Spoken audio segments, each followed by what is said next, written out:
Wes Watson. You know, he's my coach. How do people come to the conclusion that this guy is a bad dude? He got into a fight. They arrested Wes. For what reason? What are you doing, bro? Yeah. Stop. Don't ask me no more. I wasn't going to tell anybody, and he was in my house.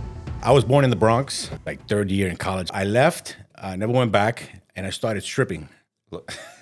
Oh my God! I started taking off my clothes for women, and well, how does that? That's not like it's not like you answered an ad. Like, do you have a buddy or something? Or? So by that time, coming out of college, I was working out in the gym, and I remember I was doing bicep curls on a cable machine, and as I'm doing the curls, I'm just moving the arms based on what a curl looks like, and I see this one guy walk by. He had this huge chest coming out of his shirt, and it almost looked like a character, long hair, like a mullet type of it. And he walks by, he has a deep accent. That's not how you do it. And I'm like, what do you mean? He goes, you see this? And he makes a bicep, and he has a peak. Right. And he goes, you see this ball right here? Let me show you that. This is how you got to do the exercise. He takes the cable and he starts to do this, and he turns his wrist, and I'm like twisting. Yeah, and I'm like, oh, and I'm like, let me see, and I try to do it. He goes, yeah, like that. Keep doing like that. So he leaves, and he comes back on his way out. He says, what you do this weekend? And I said, nothing. He goes, you want to come with me to show? And I'm like, show? I'm like confused. Like, what do you mean? Well, show what? And he goes, oh, I'm a stripper. And I said, stripper? And he goes, yeah, I take off my clothes for women. I get money. I'm like, oh, okay. Yeah, let's go. So I go with him to the show. I ended up picking him up. So maybe he didn't have a car. I don't know, but I was his ride.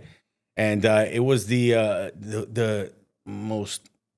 oddest thing I've ever seen. I've never experienced that. So we knock on the door. We go into the apartment. She opens the door, and there's a sea of women in the living room. I'm like, what the hell? We walk in, they're screaming, and I'm in shock. I'm taking all this in, and we get to the bedroom, and he starts peeling off his clothes. I'm like, what are you doing? He goes, no, I have to change from this, and I have to put on this, and this is a policeman outfit, and I give them music, and you see.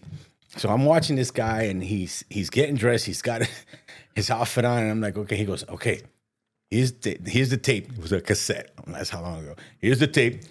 Give it to the lady and tell her when she plays it, I'll come out. Don't come back. And I'm like, she tell her not to come back. And I said, okay.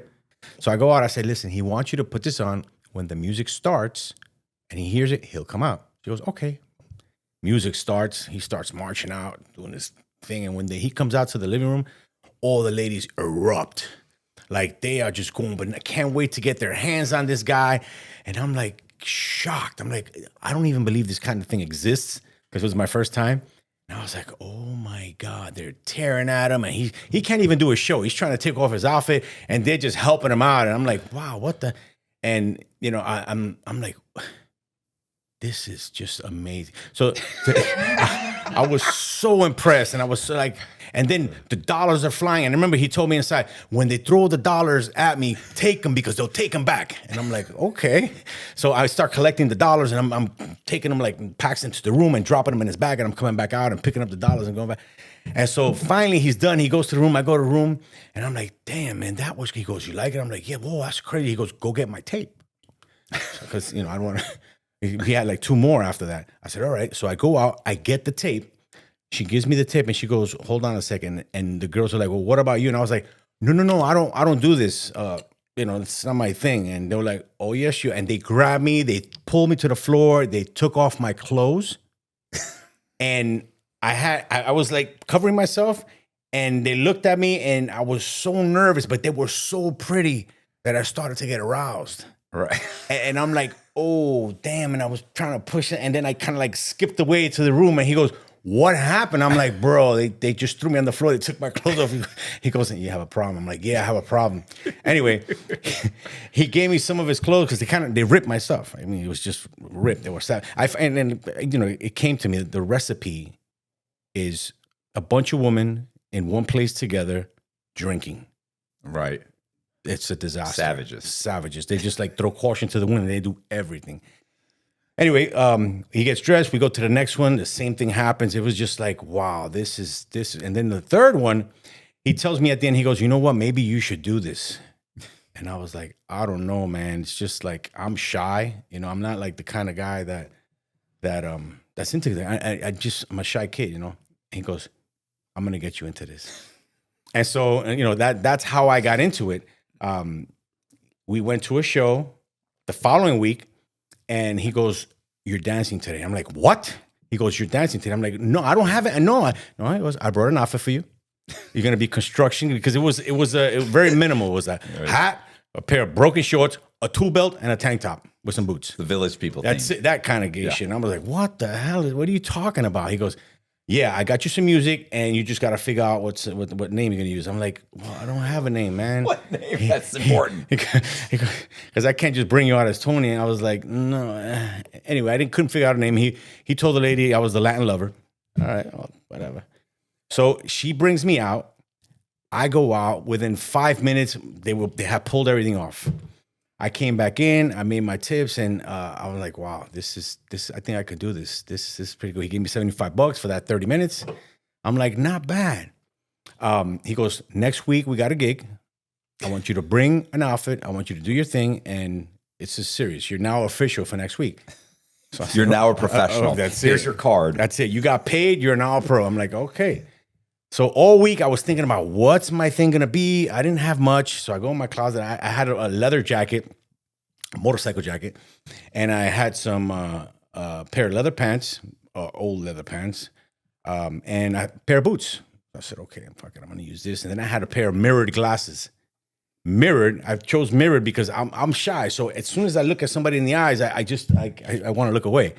And so mirrored. So you already had a village person style outfit apparently, which is I don't know how the pants got there, but I had the jacket.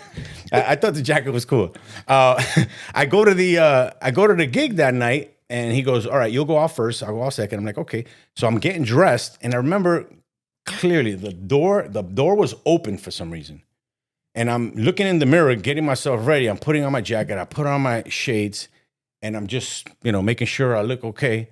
And I see in the reflection of the mirror, a girl passes by, and she turns back and she goes, "You know who you look like?" And I turn around and say, "Who do I look like?" She goes, "You look like that guy, Mad Max. You know the guy that plays Mad Max?" And I'm like, Mel Gibson. "Oh, okay, yeah, because of the outfit." Yeah. And I was like, "Oh, okay, thank you." And she goes, "Yeah." And he goes, "What am I gonna call you?" I was like, "Mad Max."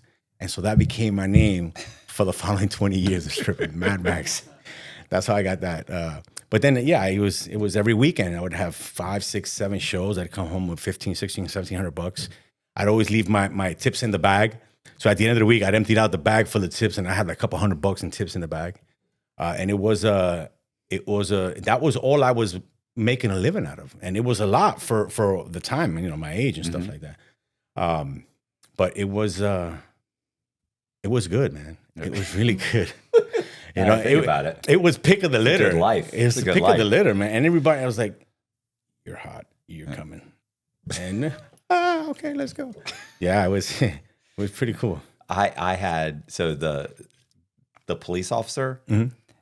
It was I should ask my ex-wife. We were divorced. She had a new boyfriend, which is now her husband. His name was Nick. Mm-hmm. And it was somebody, I want to say it was her birthday. It might have been wrong. I'm sure if I called her up, I'd be like, "No, it was so-and-so's birthday," whatever. Anyway, they were gathered at her house. There was a party, and we paid for a stripper. Me and this guy, Rudy, my buddy Rudy, right. We paid for a stripper to come to the house for the party and arrest her. They Right. pull it. Yeah, play it off. Turn around, she's like, "What?" And she's all freaking, "What?" And of course, there was no, first of all, the outfit wasn't official. It wasn't official looking. I mean, it did sort of, but you realize, like, wait a minute, why doesn't he just has a shirt and it's down to here. Right. He doesn't have like the utility belt kind of thing. He does have kind of like a belt, but it's like, you should have known something wasn't right. But anyway, he walks out, like he goes to put the cuffs on her or something. I forget. And then he starts doing the music plays and he starts doing the whole thing. And she's like, and my ex-father-in-law had to take her boyfriend, Nick, out of the house. He was so irritated and he was furious with me. Furious with me first of all, I'm her ex-husband. Why is he even here? Like, that was his constant thing. Why is this guy around? But we still own a bunch of real estate together. Right. And we have a kid together. But yeah, same thing. The guy came out and they were all, And guys that are there, Yeah. or boyfriends, they get freaking pissed. That was him. That's Nick. I remember I had a Porsche, and kind of the same one I had, and I remember rolling up to the house. The trunk's in the front, so I get my bag, and for some reason I left the trunk open. I put down the hood and it stood open. I go down. It was in the basement. I go on the thing. I was by myself. I had already kind of did my thing, so it was maybe 3 years in. I change up. I give the lady now the CDs. We've graduated to CDs. I give the lady the CD, and I said, when I hear the music, I'll come out. So she plays it. I hear the music. I come out. 5 minutes in, I hear boom, boom, boom, boom. I look over, and the door in the basement, the guy's kicking the door so hard that the bottom door is moving like that. Boom, boom, boom. And I'm like, what the? And I look at her, I'm like, she goes, I'm like, okay. And I keep dancing, and boom, boom, boom, boom. I'm like, this fucking guy's gonna break the door down. I was like, you gonna get rid of him or what? What's going on? And boy, his foot came through the door. And I said, oh, fuck this. I grabbed the hammer because I came out of the construction. I grabbed the hammer. I grabbed the tools. And I was ready. And she goes, and in the basement, there's these little windows, right? Right. So I opened the window. I grabbed my shit. I threw it out the window. I came out. Boom. The thing was open. The hood for the Porsche was open. I remember I left it open by mistake. Right. And I, boom, put it in. And I was gone. I always get paid first. Right. Money, boom, just in case. Yeah, it was, and I had a lot of those. I got cracked in the back with a chair from a lady whose niece was on the chair and I was on top of her. I was like, what the hell? So it does have its, its little it fallbacks. Yeah, but there are some issues. For the most part, it was a good gig, man. Tax rate, of course, man. Then we graduate. When did you stop that? When I got locked up. No, are you serious? Yeah, man, it was good. That's a long run. How old were you? And I started dancing at 17, but then I got really serious about 2021. Because when I mean really serious, it was I was buying official outfits. Yeah, right. I was getting the cop belt with fucking the gun, the pellet guns, and a stick, and a real radio. Wasn't on, but it was a real radio. I would go to the police uniform store. Right. And I'm buying official uniforms with patches and everything because I get to the point where now it got to the point where I saw what I was doing and I was going in phases, right? The first phase was the phase of, oh, it's shocking. I want to look good because there's girls. Yeah. Right. So that phase lasted about 3 years, 4 years. The following phase is the phase where I'm all about performance. I want to be the best performer. It's about the outfits. It's about the music. It's about, leaving an impression. And I'm professional. Yeah, it's one of those things. That's about another 4 years. And then the last phase, it's all about the money. Yeah. Now the last phase, I have a company now, Mad Max Hunks.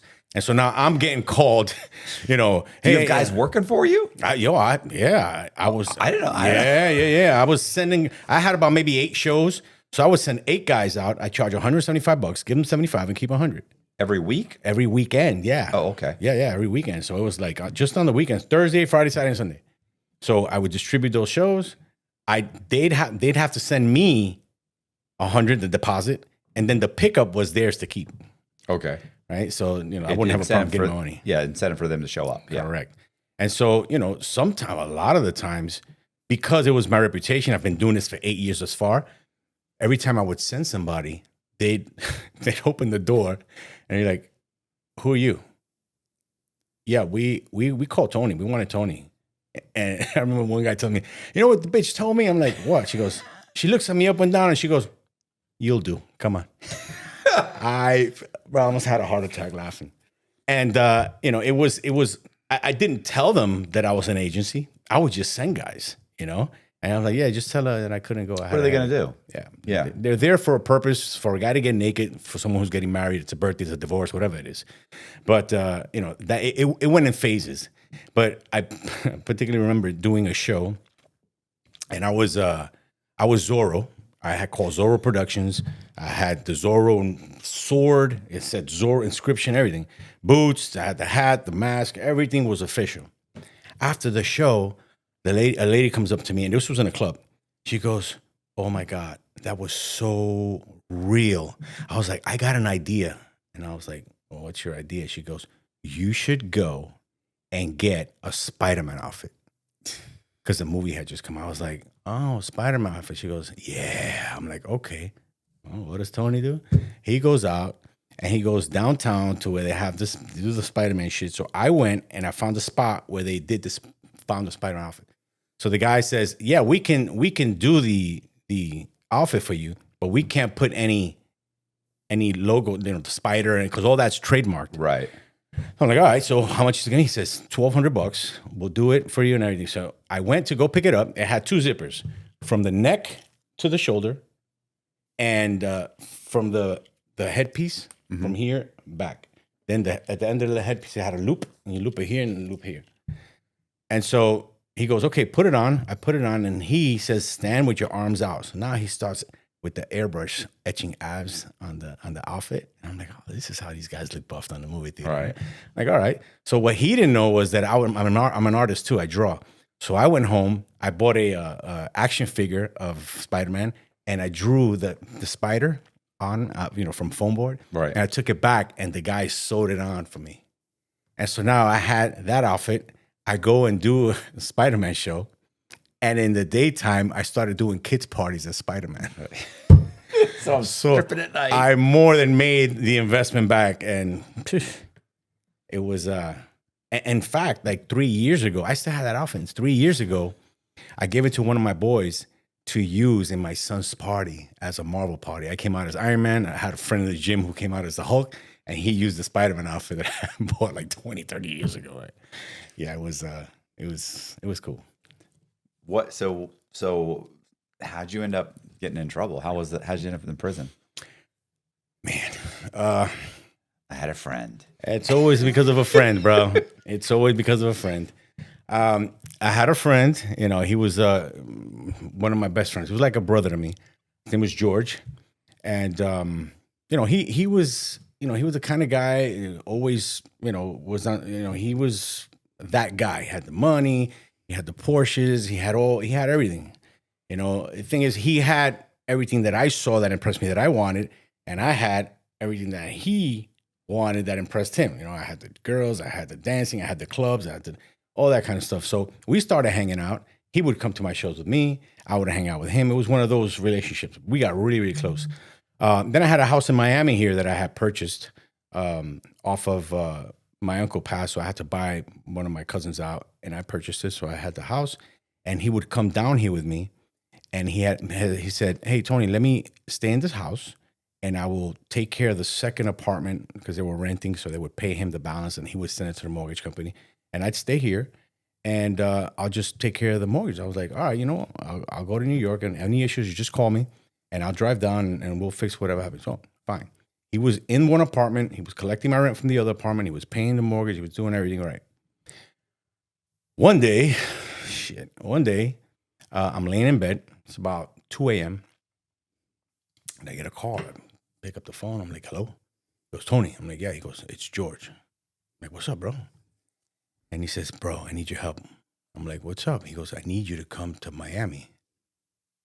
I'm like, "For what, bro?" He goes, "Bro, something happened. I need you to come pick me up." I'm like, "Pick you up? Bro, take the fucking train or the plane or whatever." He goes, "I can't. They cut my credit cards. I mean, they froze my credit cards. I can't get money."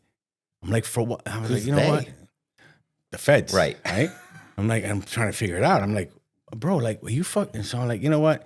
We were that close. I'm like, "All right, you know what? Fuck, I'll give me fucking, I don't know, 15, 20, 16. I'll be over there." So I hung up. I had a dog. I had a Rottweiler. And I was like, "Fuck, man. Fuck it." I got up, got dressed. You don't have friends like this nowadays, Got in my car and started my drive to Miami. 16, 17 hours later, I didn't stop. I got here. And he says, "Meet me at this place." So I met him. He gets in the car. I'm like, "Bro, what's up?" He goes, "Let's drive. I'll tell you on the way back." So I turn around, gas up. We're on the way back. And he starts to tell me the story. He says, "Bro, I came up here. This guy from Orlando owed me money.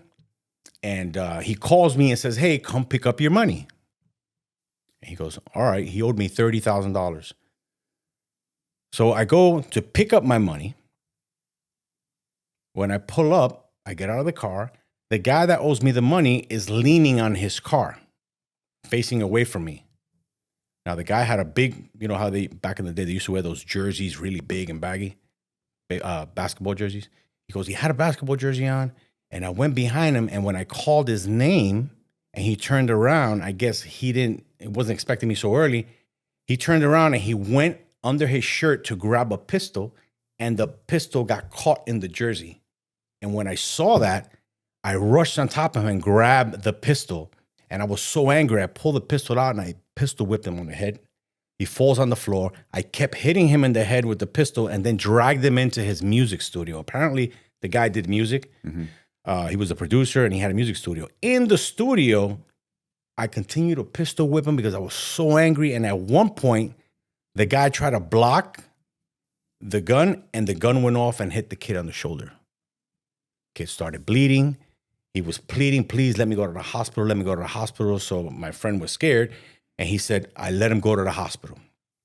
A few days later, my friend reads in the paper that the kid died. Now, the wife of the guy who died knew that he was meeting up with George. She told the cops. Now, he's Cops are wanted. looking for him. Yes. And so he's telling me all this, and I'm like, what the hell? And I still don't know why the money was owed or whatever. I never knew him as what came out later on, that he was a drug kingpin. I never knew him as that. Did you know he was a drug dealer at all? No, I knew because when I knew him, he had all these cars. So I thought it was buying and selling cars. Oh, okay. And when he was up here, he used to tell me, I got to go to the dealer in Tampa. I got to go to the dealer in Orlando. I got to go to this. So I thought it was all a car thing. Well, I've known a few drug dealers, and a lot of them do. They actually do. They'll do that on the side, like not enough to make a living, but they do it kind of as a cover. You know what I'm saying? Yeah. And they probably like to do it. You know, it's fun, I'm sure. Yeah, I mean, shit. Being a drug dealer is not a full-time job. No, it's you gotta not. do something like buying an old car, cleaning it up, putting it, selling it, make $500 or $1,000. That's probably and fun. you just add it to the pile. Yeah. So we're driving, and I'm just like, I ran out of questions to ask because I was just in shock. We get home, and I said, bro, you can stay here in my crib, bro. Here's a spare key. You know, my house is your house, man. I'll be in the office tomorrow. I had a real estate office. I became a real estate broker. And he was in my home. And so, and when I was in the office, I would call. I say, hey, Joe, I get out at 4:00. I'm going to head home, you know, whatever. And then we'll go to Acapulco. It was a local spot that we used to go have some drinks and that kind of shit. So we would do that every night. We were doing that every night for 2 weeks. So one day, I go to the office. I'm writing some deals up, and then I hear a knock on the door. Now, my office, I have an office. The door is glass. Then there's a corridor going up. You have to go upstairs, and then there's another glass door to exit out. So I'm kind of like in a basement office. I hear a knock on the door, and I see an arm through the glass. I'm like, who the fuck is this? Somebody's knocking, and then I'm like, yeah. And then he walks like this, and I see that it's like a blue jacket. And he turns, and I look at him, and he opens the door, and then 7 more guys come in. And I'm like, what the fuck? He goes, yeah, we're looking for George Robles. And I'm like, no, he doesn't work here. This is not his place. There's no George Robles here. And he goes, no? I said, no. He goes, is this a real estate office? I said, yeah. He goes, well, what do you do here? I'm like, we sell houses, bro. Yeah.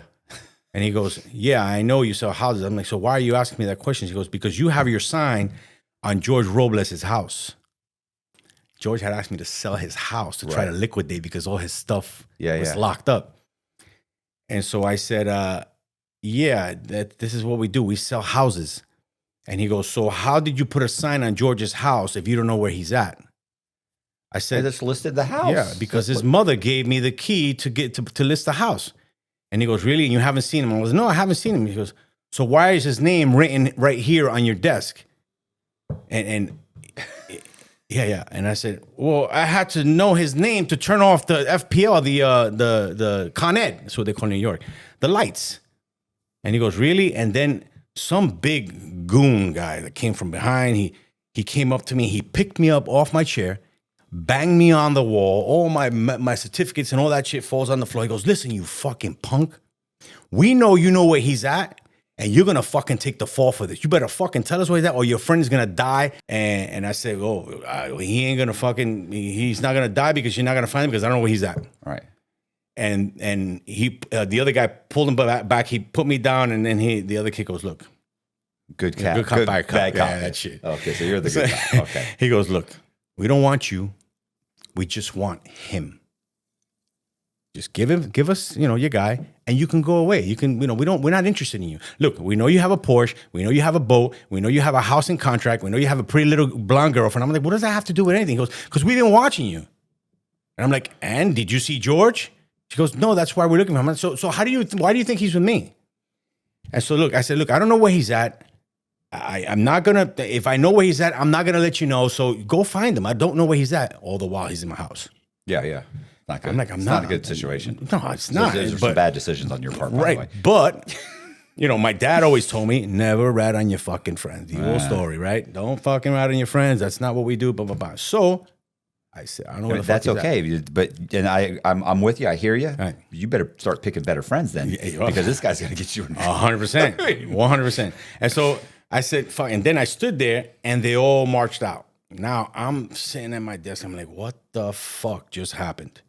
And I had a clock there, and it seemed like fucking 20 months. I'm just looking at that clock, and I'm watching the second hand go tick, tick, tick, tick. And I didn't want to go out because I didn't know if they were going to follow me home. I didn't want my guy to get caught. And so I'm just watching the fucking clock, and it seemed like from daytime turned to night, me sitting there watching this clock. And finally, 4 hours later, it was 8 o'clock, and I fucking said, it's got to be dark out. So I come out, grab my shit, come out, walk up the stairs, look through the glass door. Now I'm looking to see if there's any cars parked with their lights on, if there's any people in any of the cars in the neighborhood. And I saw it pretty clear. So I opened the door, turned around, locked it, looked to my left, looked to my right, and I got in my car. Now, I have a 911. It was a pretty fast car. So I said, you know what I'm going to do? I'm going to make a U-turn. I'm going to go down the Bruckner, and then I'm going to go down Pennyfield Avenue. Pennyfield Avenue is a long stretch of road with no lights. And at the end of it, there's a college called Maritime College. It's like a Navy college. And so you go around, and the only way out is make a U-turn and go back. I said, I'm going to go right through there. If I see lights behind me, I know they're following me. So that's what I did. 80, 90 miles an hour down Bruckner, and I went through Pennyfield Avenue, and I sped down there, and I turned around, and I sat there, and I shut my lights off, and I waited. I waited about 40 minutes. Didn't see a car come through. I'm like, I'm good, I think. And then no following. I took back off, and I headed home. When I got home, I knock on the door, and I see the door creep open. I'm like, bro, and I push the door. I'm like, what the fuck did you do? Because he didn't tell me what he did. He just told me what happened about the money. Right. And he goes, what the fuck did you do? He goes, what? I was like, bro, DEA, FBI, Fugitive Task Force, and NYPD were fucking in my office, throwing me up against the fucking wall, saying you were a drug kingpin. What the fuck are they talking about? He goes, bro, do me a favor. I didn't realize that he didn't unpack his bag. It was by the door. Okay. And he grabbed his bag, and he went to the corridor, to the hallway. And I was like, bro, what did you do? He goes, bro, just take care of my son. And he bolts off.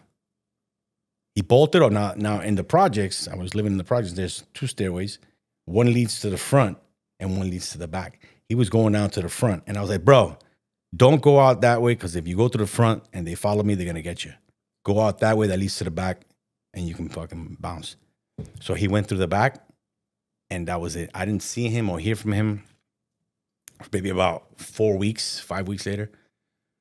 I'm in the neighborhood, and I pick up my nephew to go do a job. I was putting cable. I was running cable for an ex-girlfriend of mine, and so I was putting cable in her house, and I get a call, and I said, "You were really running cable?" Yeah, okay. I was running okay. Wired, and I get a call, and he goes, "Hello." I'm like, "Yeah, who's this?" He goes, "It's me." I'm like, "Who?" Which is me, George. I'm like, "George, what the fuck? Where are you, bro?"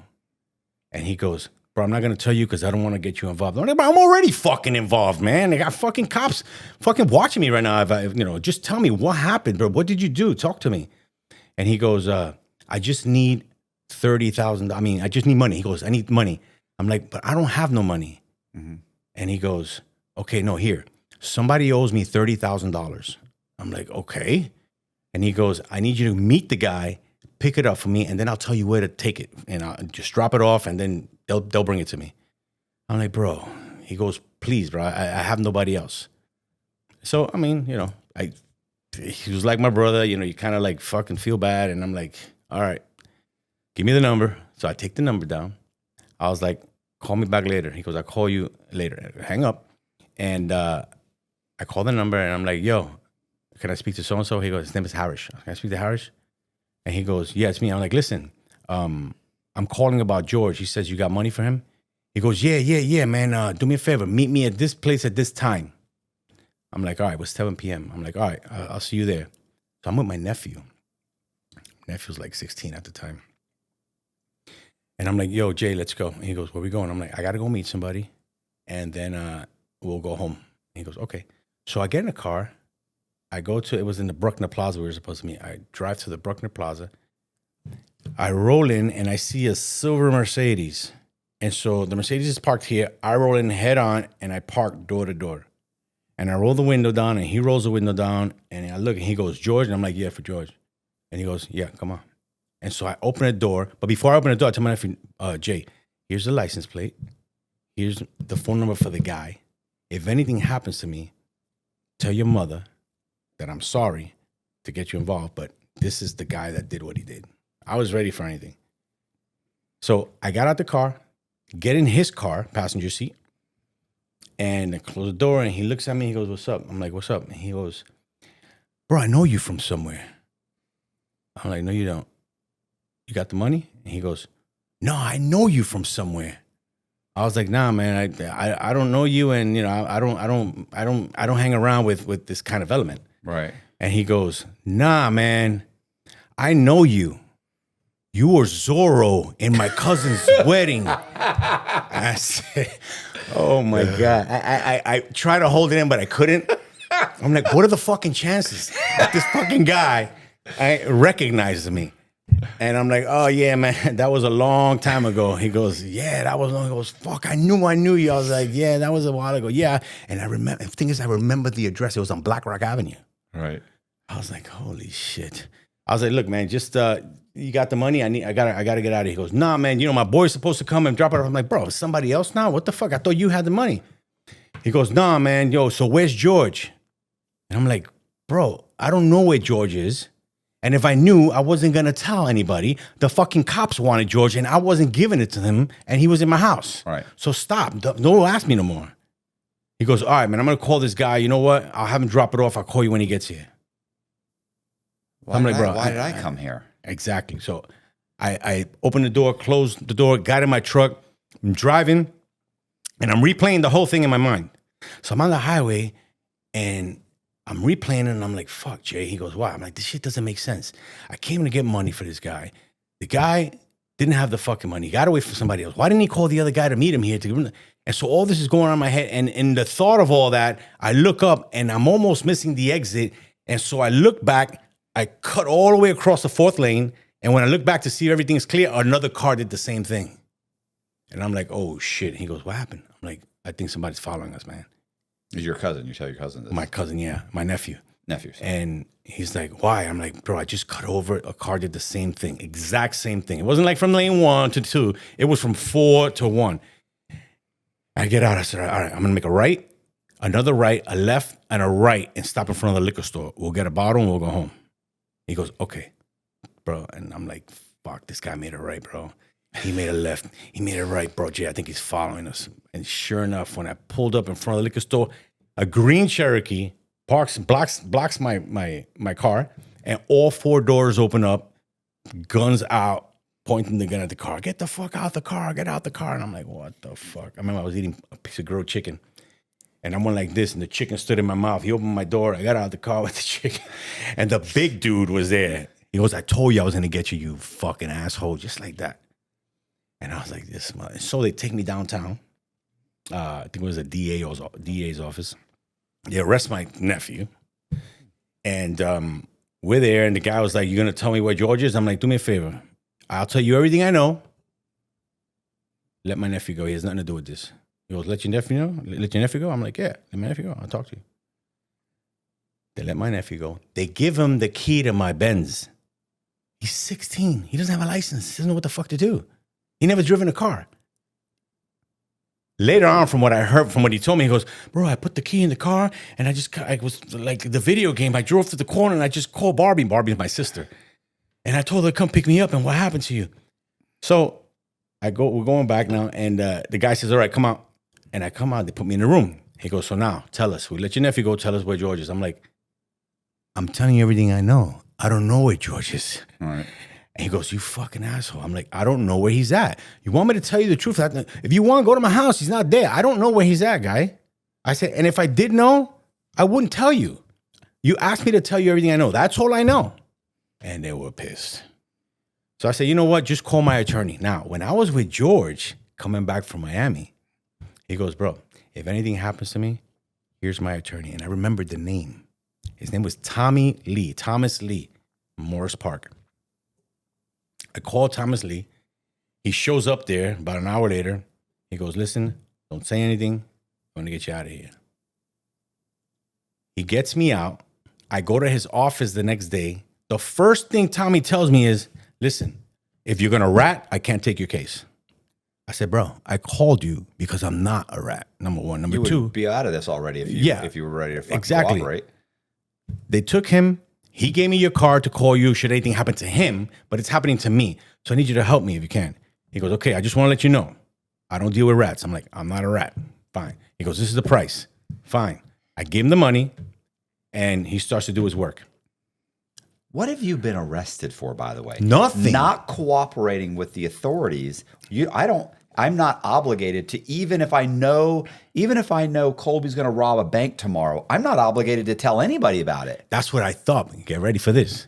I have one question real quick. So when he told you the whole story, did he told you that the dude accidentally shot himself? No, he didn't tell me that whole thing. Yeah. You found that out after the fact. Yeah, I found that after. So you just know some guy owed him $30,000. He's in trouble. Yeah, exactly. Okay. And I went down because that's my brother. For me, that's my brother. So I can go down. No questions asked. Let's go. I thought you knew he had shot somebody and the guy. No, on the way down back to New York, he told me the whole story. Oh yeah, so he did tell you that. So yeah, he told me this is what happened. Oh, okay. So yeah, he did. And he says he called me because when I found that out in the papers, the wife told the cops that it was him because he was only meeting with me. Okay. So that's harboring a fugitive. So they kind of have you for harboring. But here's what the charge was. Now, I'm in my attorney's office and I'm like, why are they arresting me? He goes, let's listen to the tapes. They had a discovery on one of the tapes. Was the conversation that I had with the guy. The car was wired. The guy was an informant. They caught him with kilos, and now he was working with the cops. To try and get George. And you had said you had lied to a federal agent. Yes, I said he was with me when they wanted him, and I was not giving him up. And so the charge was lying to a federal agent. I'm like, that's not a fucking charge. It is. And he goes, yeah, it is. It's a serious charge. 5 years. Yeah, it's a serious charge. Because my niece is a police officer in New York. And when I told her the story, she didn't believe me. So then she called me and apologized and said, Tony, I'm sorry, Uncle. I'm like, for what? She goes, because I didn't believe you that was a charge, but I looked it up and it is a charge. Yeah. I'm like, why would I lie, Lil? That's what the paper says. Lying to a federal agent. And because it had to do with drugs, they put me on a conspiracy charge for 1 kilo of. And so now they wanted to run 5 years and 5 years, which is 10. So my attorney was like, you want to take the 10 years? Or I can see if I can talk to them, see if they can run concurrent. And I said, bro, do what you can, bro. But he goes, we can go to trial. Look. Well, at this point, I'm sorry. No, but at this point, you're not even in a position to cooperate. You don't know where this guy is. I don't. Like, your opportunity to clear yourself of all of this is way gone. Yes, absolutely. And so he goes, look, we can go to trial. You're a clean-cut guy. You own a business. You've never been in trouble. You don't have any violence. You're clean. And you got maybe like a 50, maybe 60% chance that you'll walk out of there not guilty. I was like, I am not taking any chances with this fucking type of bullshit. No, because there's still a 40% chance that I can go away for 10 years. If I'm guilty, I'll get the 10. If I cooperate, if I take this plea, it's 5 because it's 5 on top of 5. Yeah. I was like, I'll go in tomorrow, do the deal. Yeah, that's the smart move. So I did the deal. I always say if you're guilty, you're 100% getting found guilty. If you're innocent, you got about a 50% chance. Yes, being, absolutely. And you're guilty. And it's not like it's just a federal agent or an informant on the stand saying, yeah, this is what he said. No, you got a tape. You know what I said. It's on tape. You don't have a prayer. 100%. But you're now in a position where I would think that they wouldn't be that upset with you because it's like, listen, I did not realize that I was breaking the law, which is irrelevant because ignorance of the law is no excuse. Right. But 2, had I known then what I know now, I certainly would not have lied about it. But at this point, it's too late for, even if I wanted to cooperate or whatever, whether you want to or not at this point, I'm not in a position to cooperate. Right. So it's kind of like giving you the 10 years is an asshole move on their part. Yep. It's like, he didn't know. Yep. Really, the right thing to do is to me is like, he didn't know. Right. But that's not how it works. Absolutely not. And they were like, when they wanted, I remember Tommy goes, shh, because he was on the phone with the prosecutor. And I'm like, bro, can we work on something? And the prosecutor said very loudly on the phone, he goes, no, fuck your client. When we want our guy, he had him and he didn't give him to us, so fuck him. Just like that. I was like, they can talk like that? What the fuck? I was so fucking pissed. So was there, let's rewind in a hypothetical situation. So you're in a situation like that, and the guy tells you, I just did this as you were driving back to New York. Like, is that when you are considered breaking the law? Like, what could you do then? No, because that's just information. I think the breaking the law part was when the cops said, hey, where is he? And he was in my house. And I said, I don't know. Yeah, that's hard. That's more of to me, that's hard. Well, that and I mean, I think they could make the argument for you gave him lodging. You said you can come to my house and you can stay. Where the truth is, you could have they would have said for you to do. Because of course, I'm going 75 miles an hour. He says it. What am I supposed to do? Boom, kick you out of the fucking. Like, I can't do that. Like, I'm gonna take him all the way back because I was going anyway.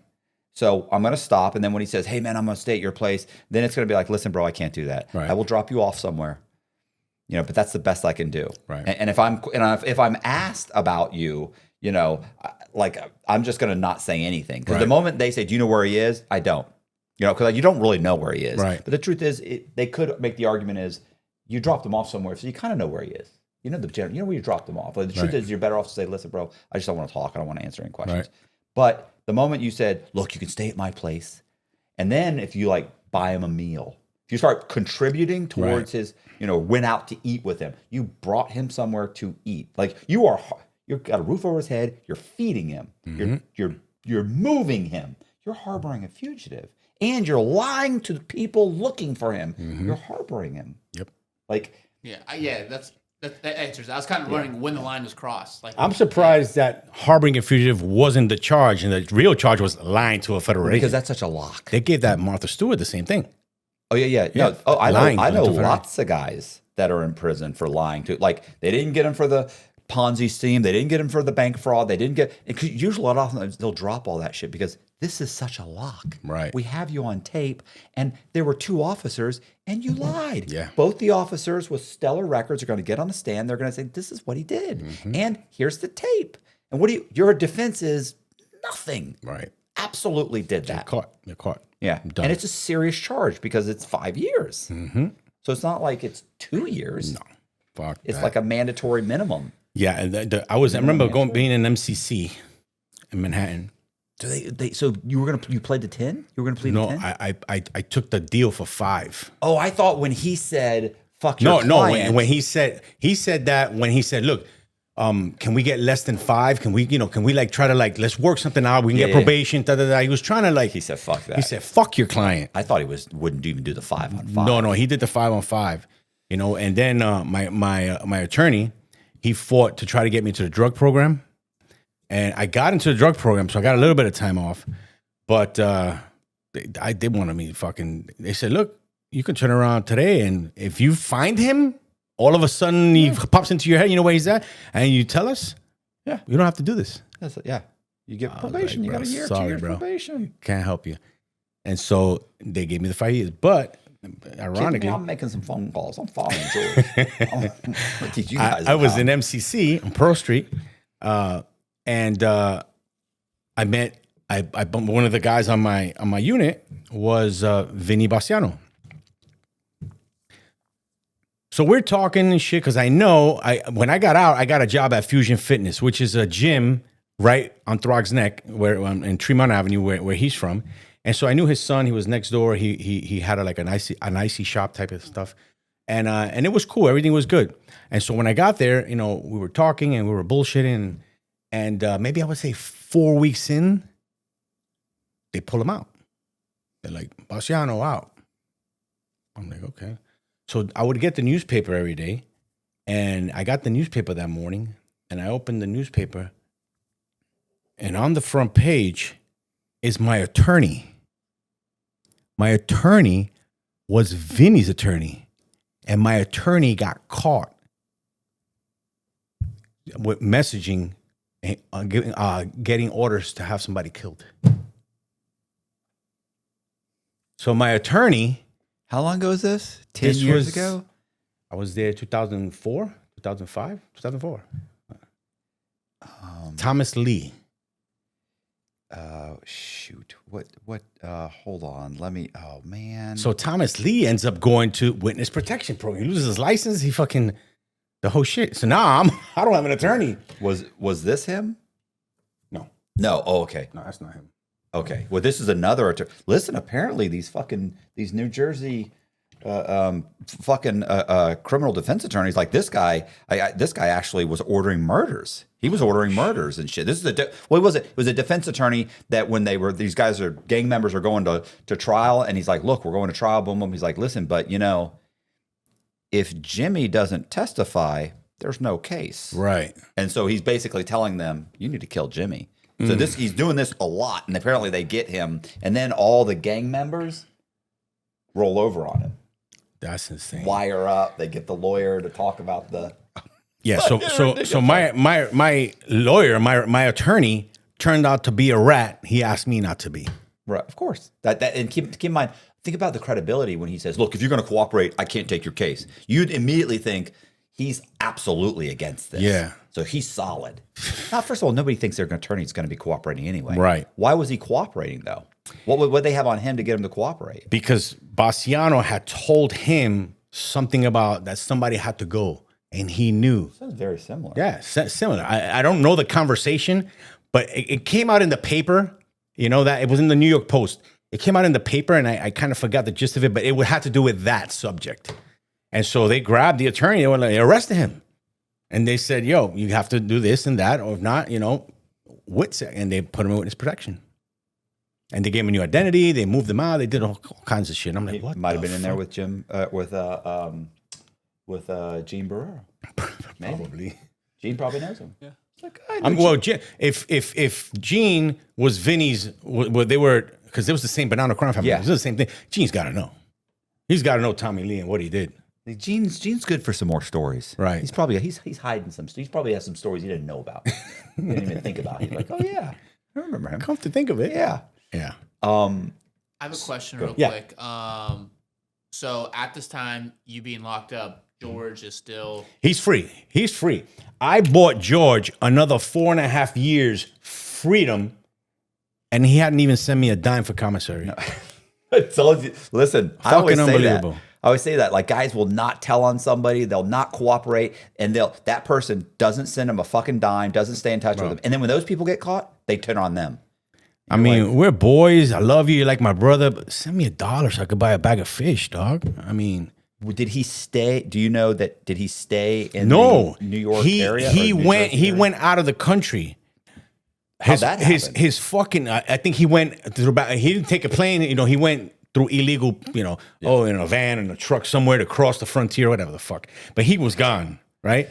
And so the biggest fucking mistake he made was coming back in. Right. He wanted to be in the U.S. so bad that he was good. He was whatever the fuck. I think it was in Colombia or I don't know where the fuck he was. But you know how he got caught? He moved all his shit from where he was. He bought a house, and the delivery guys were the feds. The furniture delivery people were Right. the ones that fucking got him. So, well, I mean, obviously they must have gotten through somebody. They knew he was coming back to the United States. Right, and like I don't know. somebody.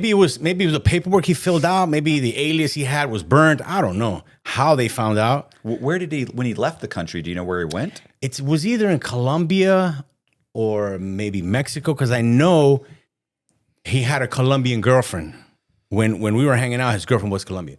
Right. So I don't know if they made some type of arrangement for her people brought him back. I don't know how it worked, or even if that was where he's at. But that's the only place I could think of. I mean, that he knew somebody. So he comes back. So you were locked up. Were you still locked up when he got caught?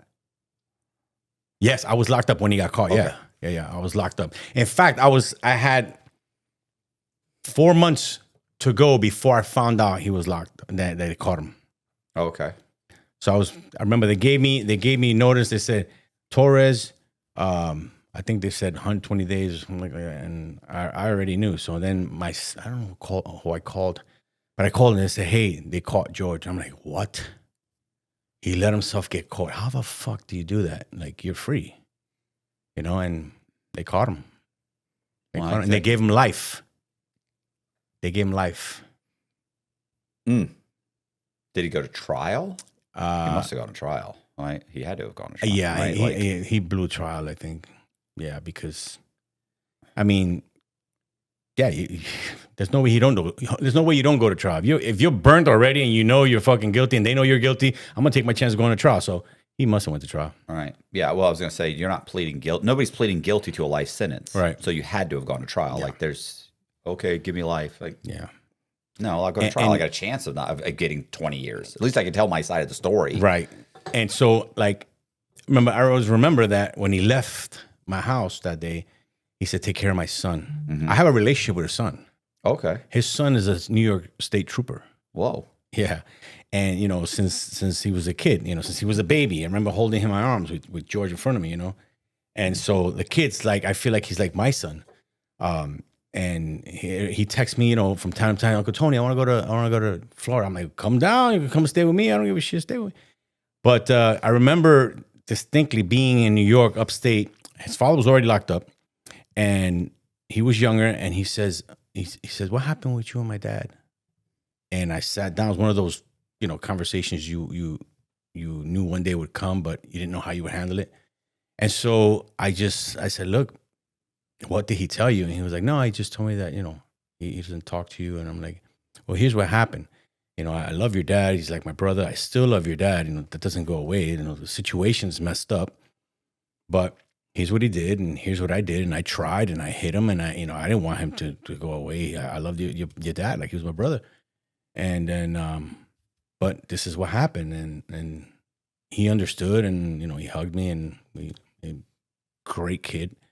And, I love the kid to death, man. So, all right. So let's go back to you. You went to prison. Mm-hmm. What was that just like? Like, you just kind of like, where was it? Minimum security? It had to be Yeah, it was minimum. I went to Allenwood. Was that a camp? That was a camp. Allenwood was Did you a go camp. straight to a camp? I went straight to a camp. See, that only happens up there. Like in Florida, you go to a low. No, Then you go to a camp. No, I went straight to a camp, I guess because of my level. Right? Yeah, but I mean, even in Florida, in this district down here, Mm-hmm. no matter what they send everybody's going to a low. Then You you'll work go your way to to a camp. yeah. They'll usually immediately put you in. Like, they're like, you shouldn't even be here. Right. But like, if you're in California, you're going to go straight to a camp. If you're in up north, you're going to go straight to a camp. For some reason, in this district, in this area, like in the Florida, Georgia, South Carolina, they'll send you straight to a low. I don't know why, but I'm sorry. Yeah, no, I went to a camp called Allenwood. Mm-hmm. And it was cool, but again, it was away from your family, it was away from everybody. So you're feeling the segregation from everybody out of the world. Everything is limited. Like, you do and say what you're told, and that's it. If not, you're not gonna reap whatever the fuck they got for you.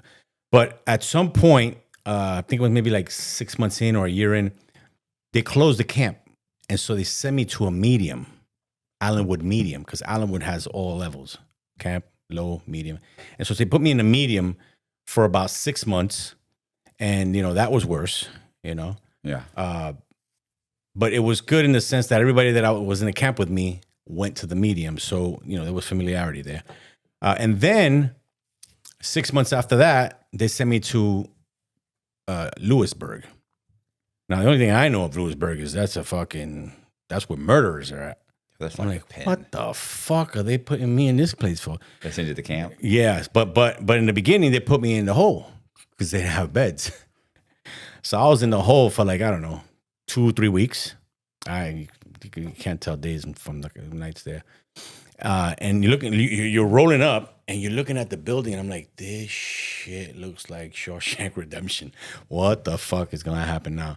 And so, fear of the unknown, right? You go in there, you're like hearing the gates, you're hearing all kind of shit, the keys, and it's like what you see in the movies, But after about 2 or 3 weeks, they call my name, they pull me out, and they send me to the camp, which is maybe like a half a mile down.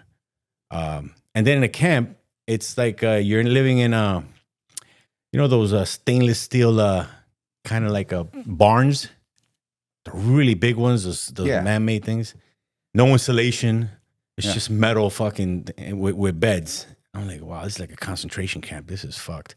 So in the winter, that metal gets cold and you're fucking trying to steal somebody's covers. But, it is what it is, man. I learned a lot of stuff going to prison. And sometimes I say, fuck, man, I was better there than out because of all the stuff you learn there. You learn more in there than you do outside because you're fucking in there doing nothing. You have no choice but to pick up a book, learn how to do shit, and, do something with your time. You can either piss it away or become something out of it. Plus, at a camp, you're around people you would never be around before. Like there's doctors, there's lawyers, there's bankers. You'll be next to a guy who's a billionaire. Right. Correct. You're like this guy owned 4 banks, and most of them were.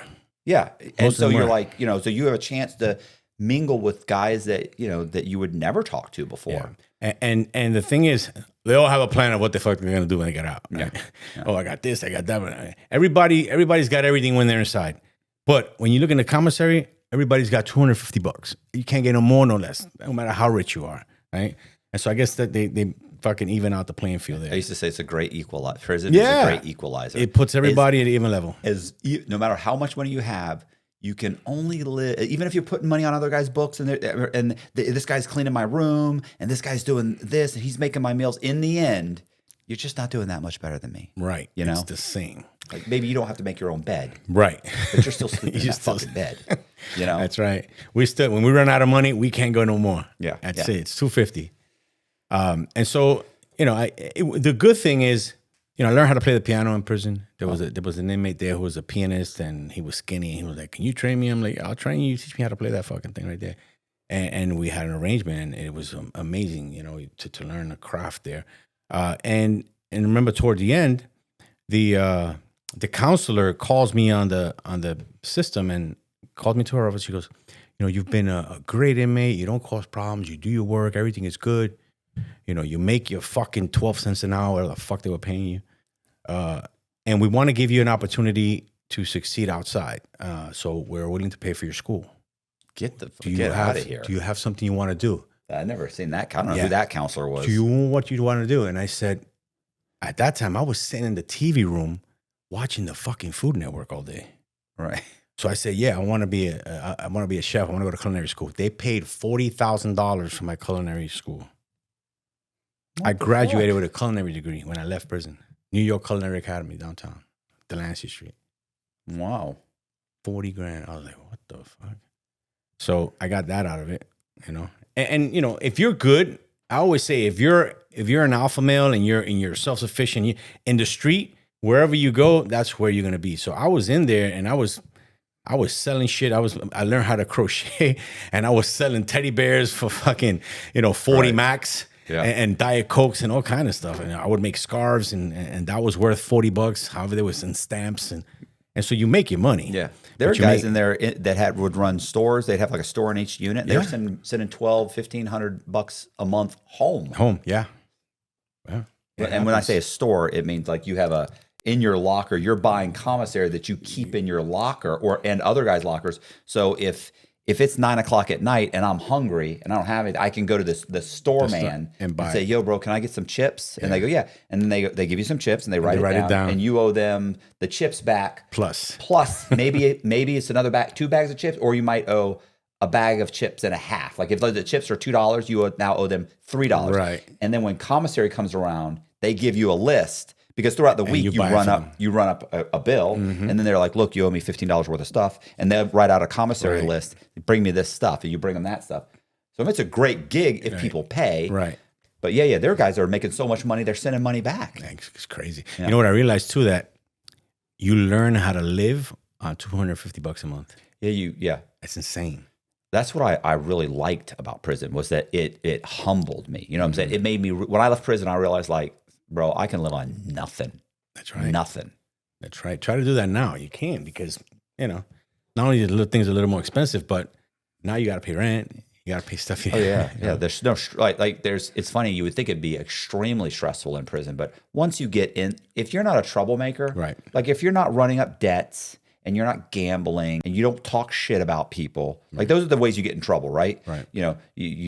You start thinking you're running something like, "Oh, I'm going to turn the TV," or "Oh yeah, that guy fucking Jimmy over there, he's a piece of shit." He's like first of all, don't talk to Jimmy. Don't talk about Jimmy. You can't talk shit. Or borrowing money, running up debts, not paying your debts, gambling. All these things that get you in trouble. Yeah. But if you don't do any of that, you end up being a model inmate, and your stress level drops to virtually nothing. Yeah, that's right. Because you don't have bills. You don't. Maybe you have your little job, you sweep up, or you, like I taught the real estate class, or you teach GED, right. And those jobs are blessings because that makes your time go fast. Yeah. Oh yeah. I remember, I can't say I had a bad time there, and the reason why is because when you walk in, there's always a main guy, right? Who's the guy? Yeah. And so in my case, this guy's name was Carreer. And I remember going in there and being there a few days, and I would see him alone, but I would see people go to him and then leave, go to him and then leave. Very observant. And I remember one day he goes, "Yo, Jorge." And I look back, like, I know this guy's not talking to me because my name's not Jorge. Right. And then he goes, "Jorge." And I look back again and I look at him. He goes, "Yeah, you, Jorge." I'm like, No, my name's Tony." He goes, No, your name's Jorge. I'm like, and so I walk over to him. I'm like, "What do you mean my name is Jorge?" He goes, "Yeah, you look like a Jorge, so I'm going to call you Jorge." I'm like, "All right, no problem." And I shook his hand. I was like, I'll be Jorge. And I walk away. He goes, "Come here."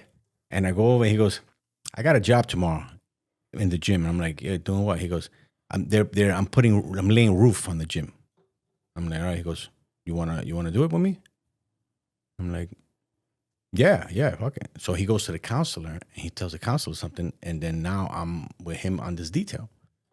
And so we started hanging out. He turned out to be a pretty cool guy.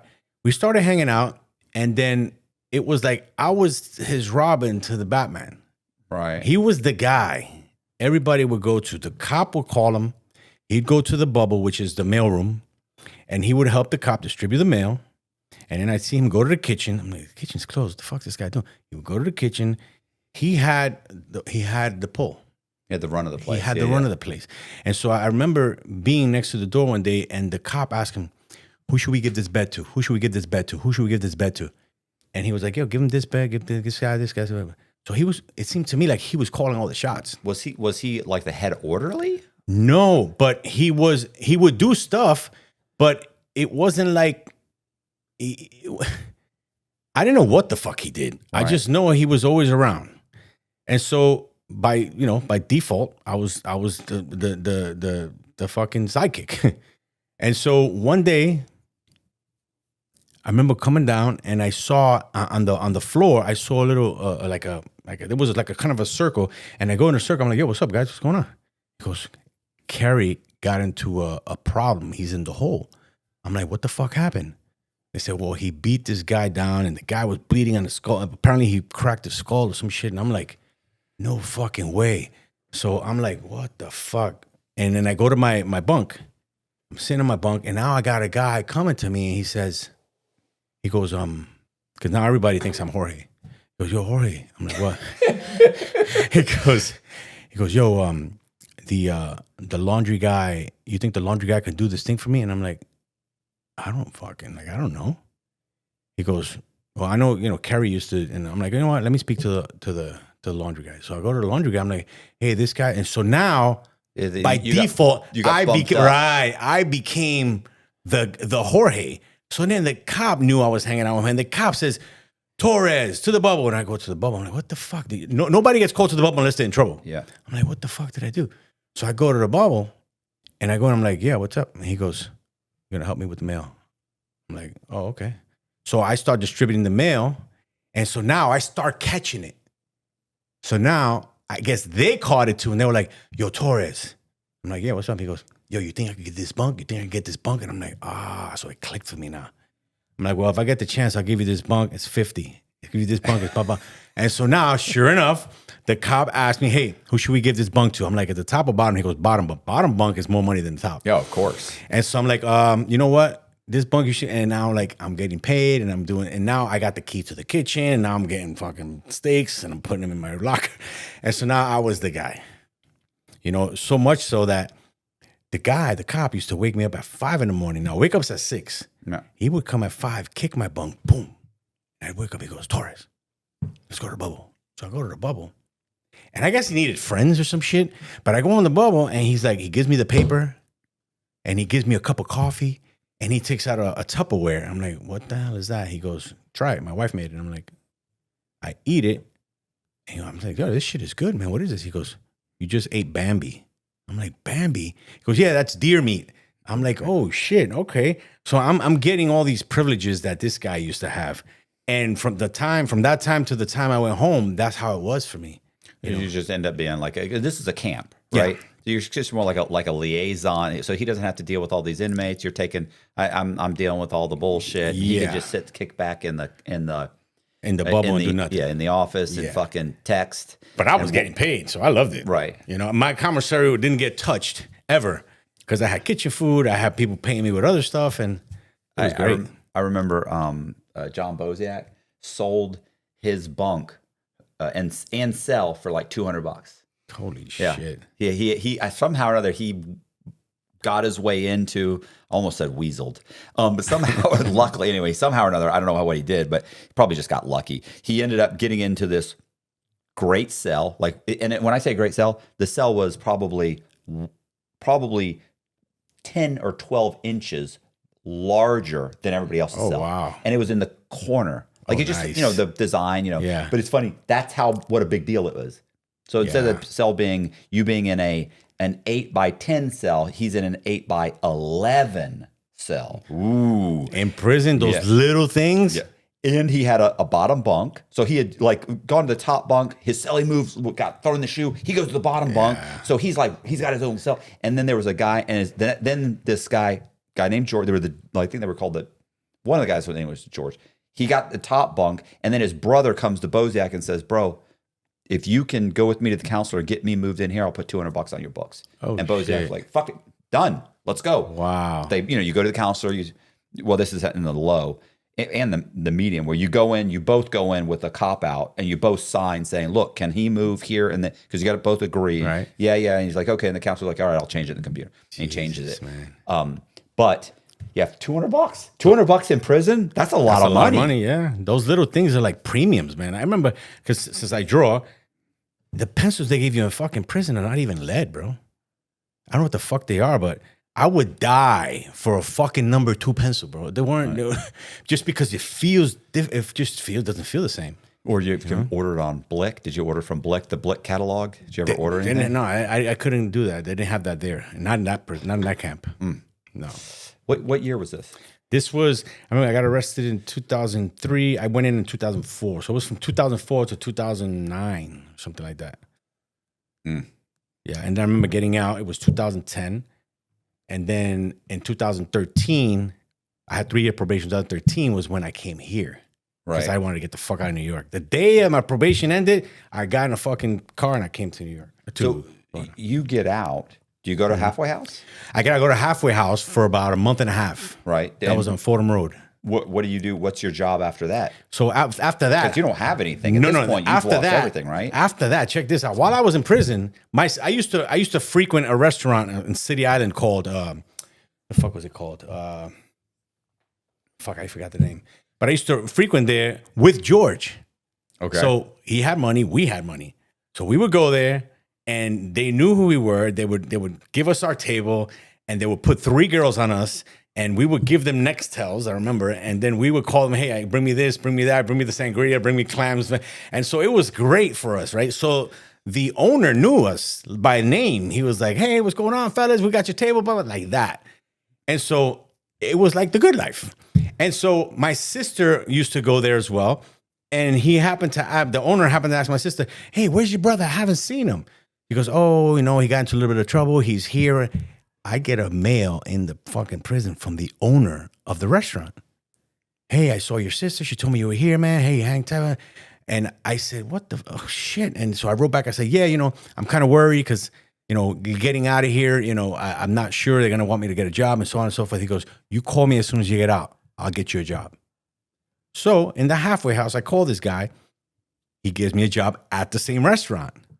Nice. So I show up for work. He gives me an apron. I go to the back. I'm doing my thing. 2 days in, I come out. I start talking to a girl who I'm taking her order. And then I hear him. He goes, Tony, no talking to them. So like, this is another guy. And so I go in. I'm thinking to myself, bro, like, you forgot? Like, we were cool. Why are you talking to me like that? And he goes, just do your job. Like slave type shit. But I thought you said you were just taking her order. Or are you flirting with her? The thing was, when you work there, you cannot spend more time at the table than you need to because other people need you. But I'm saying, they tip me. I have to be nice. If they ask me a question, I'm not just going to leave them. I have to entertain the question and answer it back. He wasn't having it. So I remember the next day, I'm coming out of the kitchen, and he goes, listen, you got to spend more time running the thing than spending time talking to the customers. I'm like, I'm trying to service the customers.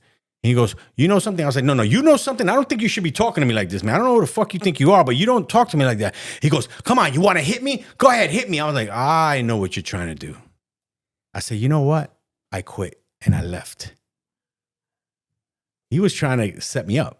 Right. To call. So if I hit him, I go back to prison. Yeah. So he had that. I was like, no. I took off. Then I went to this place called Fusion Fitness on Throgs Neck, and I met a guy named Phil Bracco. I told him, listen, here's the deal. I'm just looking for a job. Here's what happened at this place. And he goes, bro, you're hired. No papers, nothing. He goes, you're hired. Him and I are friends to this day. Every time I go to New York, I visit his house. I visit his family. Great guy. Never gave me shit. Always took care of me. Unbelievable guy, man. They closed Fusion Fitness, but he's still good. And then when they closed Fusion Fitness, he moved to Jersey to work in a exercise machine remanufacturing company where they take fitness equipment and they remanufacture, make it brand new. He called me, got me a job there with him. Good people. And those are the people now that I still call and I hang with, man.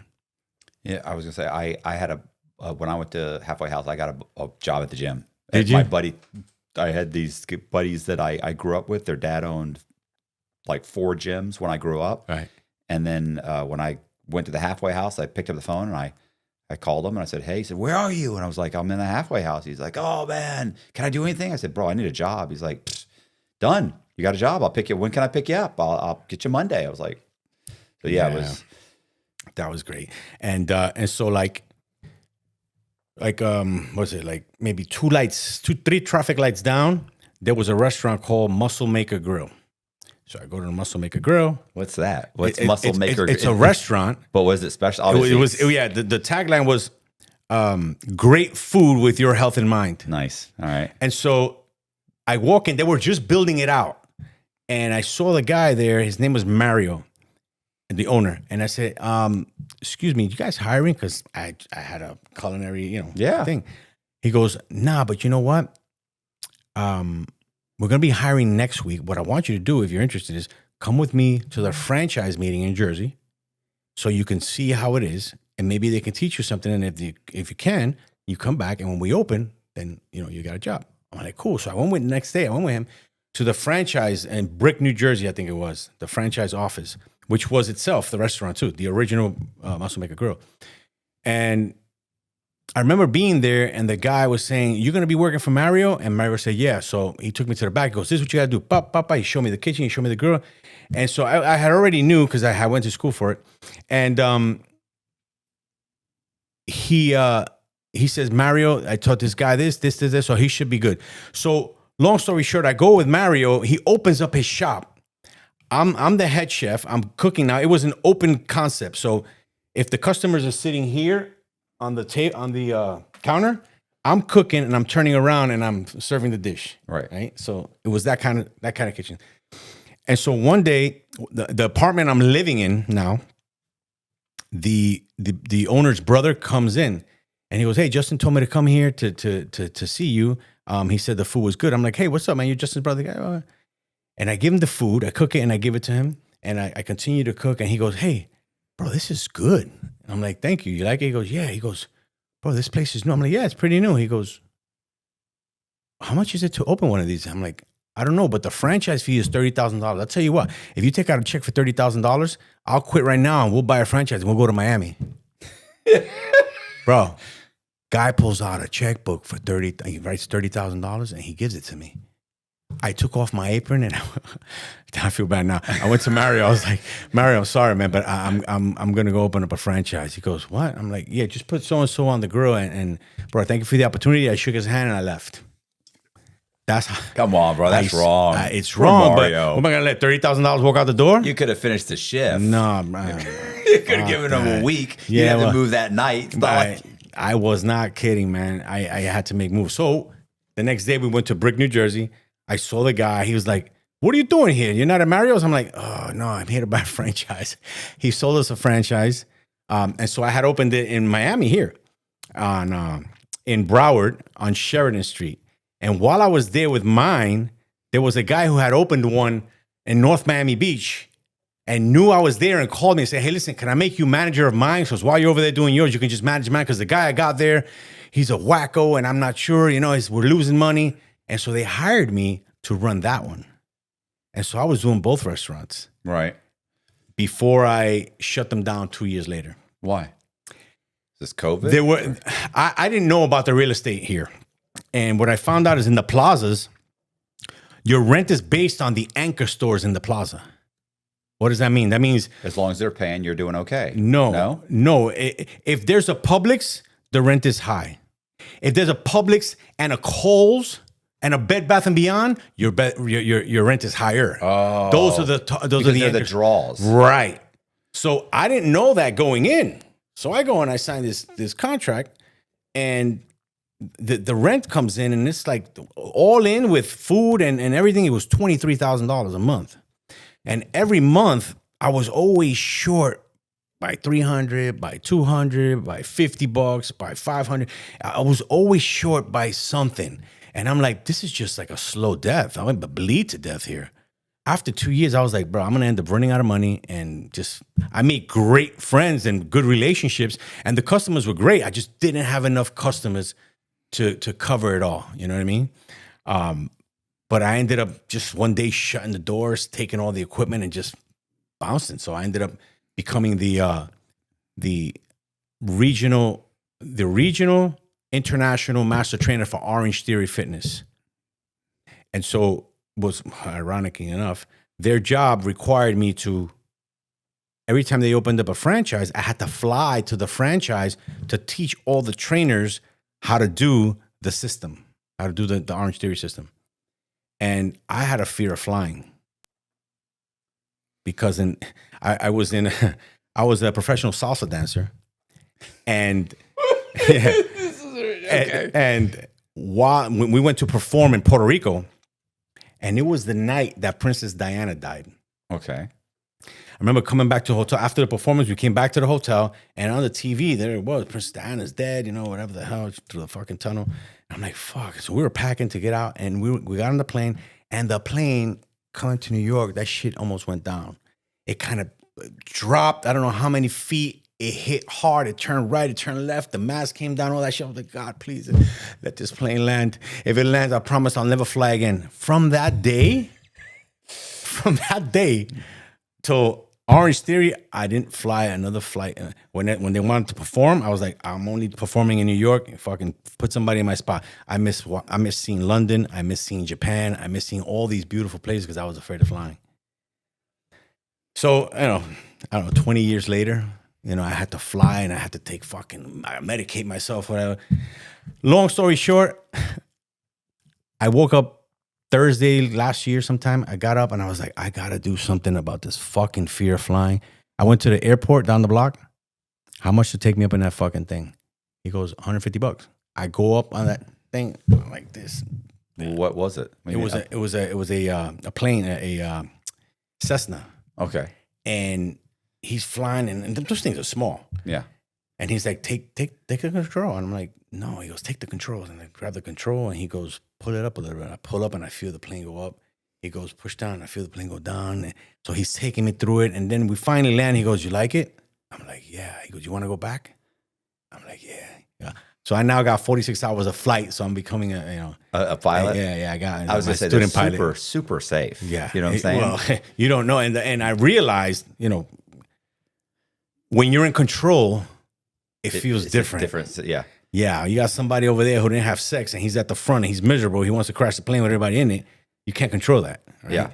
And so, as I say, you want the engines to go out in that Cessna before you do in the commercial. Yeah, plane, and even in the commercial plane, it's still pretty safe. Yeah, and those commercial planes glide. Yeah. As heavy as they are because of the dynamics of the air and the wings. Yeah, the lift. Yeah, and I love being up there, man. I grab, I take off, and like last week. As a matter of fact, I got a flight tomorrow. But last week, I'm on the plane, and he's like my instructor. Like I feel like when you do the driving exam, and he's there, he tells me what to do. He's like, all right, do a 360. So I got to turn the plane and do a steep 360.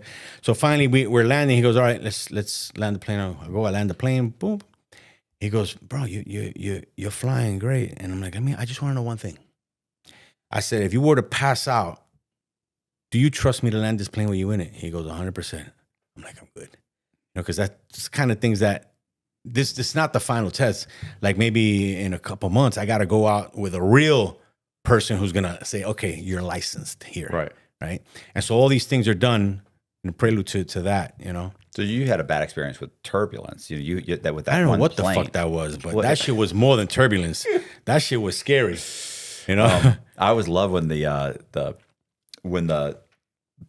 some pilots in the plane, and then the kind of like the pilot like Sully, and like the engines go out, and they're like, we've got an engine going out. And they're so calm, bro. Yeah, we're going to be able to make that. We're going to go ahead and turn around. Yeah, you know what? We're going to be at the Hudson. Just hang out, chill out. Yeah, be all right. We're dropping. We need you to clear that landing strip. We'll be coming down on the. That's insane. You gotta have you gotta know what the fuck you're doing to be that calm and that confident. I give it up to that guy. So it's good. So but you own a gym now. Now I own a gym. So what happened with that was I was in Orange Theory Fitness. I'm there, I don't know, 4 years teaching, starting these franchises basically. And so I'd get like maybe 16 trainers who fucking think they're hot shit. And now I got to chop them up because at the end, it's got to be 6 trainers that stay. Right. And so it's like in the Navy SEALs, you're the bad guy with the whistle and all right, let's go here, boom, boom. You out. No, you didn't make it. But so I got to be that guy. And so like 4 years in, I get this thing where now, I've made you guys hundreds of thousands of dollars. I wanna buy my franchise. I want to buy a franchise, because it's my turn. I want to make $100,000. So I go into the office one day and I'm like, hey, what's going on? Hey Tony, how are you? Yeah, listen, I'm interested in getting a franchise. You think I can get a franchise? He goes, yeah, the franchise is $30,000. I'm like, yeah, I can get that, but can I get a license? And they were like, oh, I don't know, this and that, and they just give me excuses. I was like, all right, let me speak to so-and-so, which was a bit above them. So I went to the main guy and I said, hey, how are you? He goes, hey, how are you? I'm like, listen, I just want to know. I asked him if I can get a license. He said to speak to you, so which is bullshit. He didn't. I just went over there and I said, can I invest in a license for myself? He goes, yeah, you can. Here's what you do. Speak to so-and-so. And he sent me to the person and the person tells me, no, you can't. I'm like, wait a minute. So it seems like he called the main guy that I just came from. And so when I go back, he goes, yeah, there's no more licenses. I was like, there's no more licenses. Wait a minute. I can make you guys hundreds of thousands of dollars. You shuffle me around the fucking world, building these places for you. I make you guys rich. And when I want to get some of that pie, you don't want to do it. And here's my 2 days notice. Boom. And I quit. That was it. And so at that time, I had just turned pro athlete in bodybuilding. Okay. And I went to the gym. At least I thought I was going to the gym that I normally go to. When I go to the gym, UFit had bought the gym out the day prior. So when UFit buys it, they can't have weights over 80 pounds. They took out all the heavy weights. Like, what the fuck am I supposed to do now? So I got pissed. I'm like, no, man, this can't be. So I'm looking around for a hardcore gym. There's no hardcore gyms. So I said, I'm going to build a fucking gym. And so what I did was I went on a Craigslist and I started buying equipment. One piece at a time, right? From the money I had from Orange Theory, I buy one piece and the following week I buy another piece and I put it in my backyard because I didn't get a spot yet. And after I bought 40 or 50 pieces, which is I calculated, I need to have these things. If not, the gym can't run without it. Yeah, the basics. The basics. And so there was about 40, 45 pieces. And I knew my color scheme was going to be yellow. So I painted them all in the backyard. I painted them all yellow. Fucking Home Depot spray paint. And then I covered them with tarp. And then I started searching for a spot. What I wanted to do was search for a spot that was close to where I was living. And that was next to a big chain gym. Because I knew people don't like big chain gyms. If they could have a smaller, hardcore, that's where they want to be. So it's not that there's not, they don't want to be in those gyms. It's that there's no gyms like that to go to. And so I said, I want to open up a hardcore gym here, so on and so forth. So I went in. There was a guy there already, but he had a personal training studio. I go in and I ask the guy, hey, are you renting this spot or are you selling it? He goes, no, this is just a studio. He goes, but I have this space back here. And it was a pretty big space, but it wasn't big enough to how I wanted it to be. I had a vision. This is what I wanted to do, and nobody was going to get in my way. And so I'm like, all right, you know what? If anything comes up, just give me a call. So I give him my number. And 2 weeks later, he calls me. He goes, hey, listen, I have a proposition for you. So I'm like, what's up? He goes, just come to the gym. So I go to the studio, and he sits with me. He goes, you're looking to open up a hardcore gym, a big gym, right? I'm like, yeah. He goes, well, this is a studio, but what I've been wanting to do as well is open up a gym. I'm like, okay, so how's that help me? He goes, well, why don't we make this the gym? So I'm like, you mean like, I was like, yeah, but you got these fucking machines. This is not the kind of gym I want. He goes, what are the machines? What's the issue? He had like a studio. He had like a studio. It was small. He got like the machines lined up. It was like really like a one-on-one thing. Oh, I was gonna say kind of like you'd have it like in an apartment complex, yes, right? like that. You've got less than the basics, right? But enough to look good on the brochure, right? Or during the walkthrough, or for whatever the hell he's doing with one-on-one. And so he shows me the back, and I go to the back, and I'm like, you know what? Maybe if in my man, but the combination is big enough. It's bigger, yes. Okay. And so I said, you know what? So here's the deal. If we can do this and we can do that and so on, and we made the plan, and he goes, bro, I'm down for that. So the biggest mistake I did was when he took his hand out to shake my hand, I shook his hand. That was the biggest mistake I made. Right. Because back in the day, everything could be done on a fucking handshake. Right.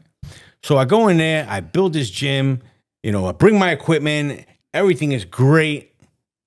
A year and a half in, I have an issue with one of the guys that was his partner. He had a 10% partner of that studio. So it was like 45, and the kid had 10.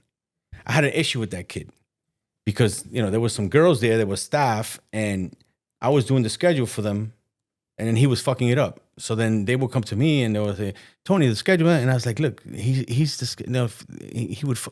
And so I had an argument with him. I said, listen, do this right or don't fucking do it. He goes, bro, I don't fucking want to be. I was like, do you don't want to be here? I'll buy you out. Get the fuck out of here. So then I went to the office and I told my other partner, yo, this guy's bitching. He doesn't want to be here. I'll buy him out. And then the guy tells me, my original partner tells me, he's not going anywhere. If anybody's going anywhere, it's going to be you. Like that. I was like, me?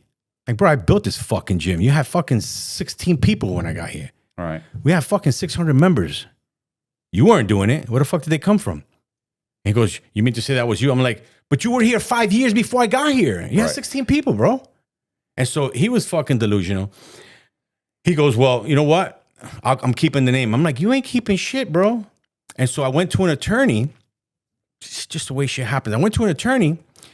I brought all my paperwork. I show the guy, the attorney. I'm like, look, blah, blah. He goes, wait a minute. He goes, is this for a gym call so-and-so? I'm like, yeah. He goes, wait a minute. My partner's got a retainer from that gym as of a month ago. I'm like, for what? He goes, there's a retainer on that gym. They hired my partner. I'm like, so they were trying to do something behind me a month ago. Okay. So they were already Yes. They're causing problems Yes. too. They were trying to get rid of me. Mm-hmm. I built the gym and now they want to get rid of me. And so the guy was like, look, we can do this and we can win. Obviously, the gym is yours. You have the paperwork, you have the license, you have everything. He goes, but do you have $100,000 to fight this thing? He goes, that's what it's going to cost. But I'm like, no, I didn't think I needed $100,000. He goes, we charge more for less than this. Mm-hmm. He goes, look, I'm going to give you a piece of advice. He goes, you're going to open up another gym? I'm like, yeah. He goes, think of a name, use that money you were going to use to litigate, and go down the block and open up your own spot. Yeah. And so that's what I did. And I took half my members with me. They came over and I've been there now for 7 years. Did you take your equipment? I took everything. Well, yeah, that's how one day I went over there. Nobody knew. I still had the key. I opened up the gates, emptied it out. I emptied the whole place out and didn't hear one phone call to this day. That was 7 years ago. Right. Yeah. And so now I've been here now 7 years. No problems. What's your gym called? Iron Temple Gym, Miami? Florida. Yeah, in the Kendall area. I thought it might be.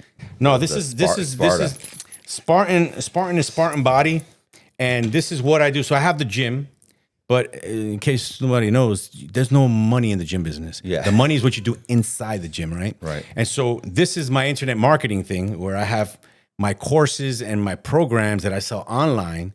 And my brand is Spartan Body Formula. And Spartan Body came about because I kind of got this fixation with that series, Spartacus, that came out on Showtime. Well, I would see how that guy... Or 300. What about Or 300? Right? Spartacus came out before. Yeah, but still, I mean, I love that movie. Right, but the Spartacus had the story where you see the guy in the fucking pits and the slums and the shit water, and they just captured him and threw him in there, kind of like prison, and how he had to fight his way out, right, and make connections and meet people and go to the top until he gets his freedom. And I associated that with what I was going through, right, and to be able to be free now, and we fucking went through that, so I'm like, we were fucking Spartans, bro. We were into shit, and now we're out now. So that's how Spartan Body came about, right? And because it's body, it's a Spartan Body, and it's my formula. So how I get people ripped in fucking 6 weeks or less. So I have, programs to that whole blueprint, and I get sales from that, and I change their lives. I change changing people's lives now, You tell them what you went through, and then, you show that, you came out of the shit, and then you've developed something in there. And that this is what you developed, and now this is how you're gonna get in shape. So I was gonna say, I read a book. I don't know if it was called Spartacus, but it was about Spartacus. Matter of fact, I'm now gonna hunt down that book only because the book was written by a historian. It wasn't super big. It was maybe 250 pages or something. It wasn't that big. Right. Tons of footnotes, but it tells the story of Spartacus, and this is a historian who's gone through, and he explains who Spartacus was. That he was he wasn't Roman. He was a Gaul who had been conscripted into the Roman army. Right. And they still to this day don't really know what he did to become like a gladiator. Right. But he went to gladiator school, and he leads a revolt there and leaves, of course, and then gathers all these people. But they explain historically through the records how he gathers this army and the battles, and then they explain certain things. They're like, now this is like, and when he gets to a part where it's like there's two different versions or three. He's like, but based on historic, whatever. Yeah. he's like, this is probably what happened because, and then he explains that in the codex of whatever, they talk about this. And so I believe, but he writes it in such a way it's not like a historic document. It's really almost written like a novel. But he explains all the time. And when he gets to a part where he's like, now, we don't really know what happened here. We do know that, listen, it was the coolest thing I had ever written. It's fascinating. It was because they don't really know. There's many, many versions, but then there's other historic versions of how they would basically collecting the slaves as they went through these towns to join the army. And then he explains why they would do that and how they were, they'd go in, they'd take all the grain and everything to feed themselves, and they would continue to move, and how the Rome put together multiple armies to come get them, and they won this battle even though they had fewer people. They won this one. This one they lost, and they fled in the mountains, but the Romans couldn't go in the mountain. Like, it's a whole thing. Super cool. Of course, it doesn't work out for him in the end, but it's super cool. It's a great name. And, it's just and also it's like, I kind of teach it with a framework I came up with, the 3M method. Which is, mind, which is, of course, the mindset. You can't do anything without mindset. You can't train without mindset, because the moment the fucking thing gets heavy, you're like, oh, it's too fucking heavy. No, you got to have mindset to push through it. Then you got to have the muscle that you create in the gym. Mindset plus muscle, looking good, feeling good, being smart is going to create the money. And without one of those, you're fucked. If you don't have the mindset, you can't do the other two. If you don't have the muscle, you're going to be fucking fat or skinny and broke. At some point, your wife's going to say, hey, okay, I mean, come on, let's get in shape. She's already saying that. She's already saying that. And the kid's going to be like, damn, Dad, what happened to fucking Superman? And you're gone. And without money, you ain't getting a date and you ain't paying your bills. So you're screwed without one of these, and it just... That's what you really, in the core of it, I'm making you a better man. It seems like it's just muscle, but it's not. It starts from the top and goes all the way to the bottom and ends up in your pocket. You know what I mean? Yeah. It's funny. You know how many times I've laid in bed and I've thought, I just don't want to go. I don't want to go to the gym. I don't want to go to the gym. And of course I got 1,000 excuses. It's legs day. I wear pants all the time. So everybody needs a good pair of jeans. What I like about the Perfect Jean is that the moment you put them on, they feel like sweatpants. They don't ever pinch or bind up. As a matter of fact, they're super stretchy. There's never any point where you feel like they're binding up on you, or they're tight, or they pinch you or anything like that. They're comfortable in pretty much any position that you sit in. They're really great. They're comfortable and they look great. And the best part is our listeners get 15% off their first order plus free shipping at theperfectjeans.nyc, or Google The Perfect Jeans and use promo code COX15 for 15% off. Normally, a good pair of jeans costs anywhere between $150 to $200, but The Perfect Jeans are reasonably priced at $79.99. For a limited time, our listeners get 15% off their first order plus free shipping at theperfectjean.nyc and use promo code COX15 for 15% off. That's 15% off for new customers at theperfectjean.nyc with promo code COX15. Please support our channel and tell them we sent you. Your khakis, get the Perfect Jeans. But really, my wife is on a working trip on a yacht. But and my buddy Pete was here. So anyway, but usually what happens is I'll lay in bed and kind of talk myself into it. And usually what gets me there is I'm like, you know what? Just go and go light.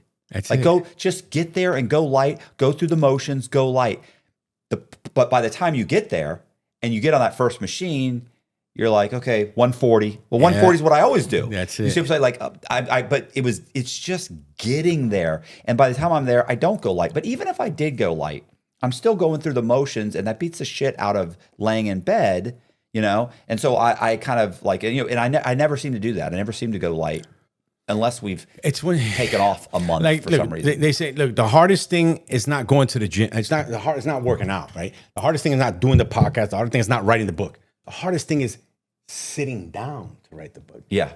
Getting in the car to go to the gym. Yeah. Right? Setting up to do the podcast. That's the shit that, if somebody can do all this shit for me, fine. But, you got to do it yourself. And if you don't do it, it won't get done. Right. That's the problem. And so I was watching you on Bradley. You know, this was Bradley got me a guest. Bradley. He's cool. I like him. You know, when I saw him, I went to the 10X conference, and I saw him on stage. And why I liked him was because you fucking guys, you're all this, you got all this money, but when you smile, your teeth are all fucked up. Fix your fucking teeth, bro. So that shit, I'm like, nah, this guy's good. I like this guy. And so I started following him. And then the other night, I think it was Saturday night, I'm in Idaho. I was visiting with some marketers and doing some stuff over there with what I do now. And I was in bed, ready to go the next day. But I opened up my laptop and he pops up and I'm like, oh shit, I know this guy. Because I watched a few of your stuff, but like months ago. And I was like, all right. And I played it. And then I saw the Wes Watson thing. I'm like, oh shit, okay. Boom. And so I'm listening and I noticed that when he asked you, would you have Wes on your podcast? You said, fucking hell no, some shit like that. Yeah, no, I think I was like, well, I may have said that, but that comes up all the time. And I'm like, I think I said, he'd fucking kill me. Like, what the fuck? Like, you know, it's not going to work out well. Like, I don't see it working out well. And then he said, but why? He's such a great, like, he's so, like, he's not. And like, I know it went back and forth. I was like, I don't know. And I'm thinking, I'm saying about you, I'm like, why wouldn't he want to have him? He's not like, he's not. And I remember hearing you say, yeah, his messaging is good. And I remember hearing you say that. But then I'm still thinking in my mind, wow, like other people probably have this impression about him. But then we're like, I started thinking, I'm like, fuck, how the fuck was it that? And because now I'm making money now based on the framework that I learned from him. Right. So I'm thinking that night, I'm like, was he like, when I went to like seek him out, was he like that? And so I'm started thinking, I'm like, I didn't seek him out. I was in the hospital. And I don't know if I told you the story, but I was in the hospital. And because I had gotten to an altercation in the gym, I ended up in the hospital with a busted face. And anyway, I was banged up and I made a call to do some real bad stuff. And I know it was stuff that, you know, that probably would have buried me under the prison and I would have never seen the light of day. However, I'm laying in bed and I hear something fall. And when I look over, it's my knapsack, my book bag. And I'm like, how the fuck did the bag fall on the floor? And when I look, the contents was sprawled all over the floor. I'm like, bro, there's no way. And I looked around, nobody pushed it. The bag was leaning up against the backrest of the couch. So unless somebody goes and pushes that thing, it's not falling. It wasn't like it was on the edge of the couch. Right. It was sitting on the backrest. And so I kind of like, you know, I wedged myself out of the bed and I kind of limped over and I picked up the bag. And then there was a book that I had bought. It was Wes Watson's book. And it was face down and it was open. So I pick up the book and I turned it over to the page that it opened on. And on the page, it opened on a page where it said karmic debt. In other words, like, you know, whatever somebody has done to you will be, they will have to pay for that. They will repay. You know, I felt at that moment, I was scared. I'm like, what the fuck is going on right now? And then I look at the couch. I'm like, there was space. There was fucking space between the bag and the floor. How the fuck did that happen? And so divine intervention, I don't know what you want to call it. Maybe the big man upstairs, he wanted to send a message. But when I opened this thing and I saw that, I immediately made the call to the person I had called. And I said, bro, hang that shit up, forget about it. And I took a loss. I said, he goes, you sure? I'm like, hang it up. I don't want it. Hang it up. And now I had to find out what the fuck this was. What was the deal? And so I closed the book. I put it in the bag. And I'm going on Instagram and I'm looking at this guy and I'm searching him and now I hear him and I'm listening to his message and I'm like, but there's some reviews here that are bad and good. So then I go to this one comment and I noticed that the comment came from a girl and it was a positive comment. So I clicked on her bio and I went on her link and I went on her message and I said, hey, do you know this guy? Is he? And she goes, yeah, he's been my coach. He's amazing. He's great. And I'm thinking, well, you know, if anybody would be intimidated, it'd be the girl, right? But she spoke highly of him. And then I'm like, okay, yeah, you know. And I kept hearing equal messages on YouTube of great things and of not so good things. And when you're there, you're like, fuck, I don't want to, I don't want to just get had or lose money or anything like that. I want to do the good thing. This is a message going on here that there's a reason why I canceled that call. There's a reason why the bag fell on the floor. There's a reason for everything. And so I told her thank you, and I closed it. Like the next day, I get a message, a ping on my a DM, and it was Wes Watson, and he says, "What's up, brother? Hey, you ready to get started? Just let me know. Here are the things. Here are the prices. Here's this. Here's that. Let's get busy. Let's make money. Let's change your life." And I was like, "Well, I didn't reach out to this guy. What the fuck just happened?" Like things are getting really creepy or spooky or scary or divine. I don't know what the fuck it was. But later on, I put two and two together. I said, maybe this girl sent him a message. But the fact that he reached out to me, all right. So I went over. They didn't want to do the surgery in my face because my face was too swollen. And, they just said, look, you has to go down and we'll give you an appointment. You come back and we'll handle that. I went to the gym where he was training. And sure enough, he was there under the squat bar. He racked the bar. He turned around. And he came toward me, and I was like, Wes, he goes, yeah. He looked at me. He looked at me weird. Like, obviously, he didn't know me, but I was all banged up. Yeah. And I was like, I'm the guy that you text. He goes, what the fuck happened to you? And I'm like, bro, I don't know. I had an altercation, but I had to call somebody or text somebody that you knew to find out about you. He goes, bro, just go home and heal, and just call me when you're ready, man, because, like, you need to heal. He goes, I'll be here when you're ready. Just call me when you're ready. And so I left, and man, like all I kept thinking about was that.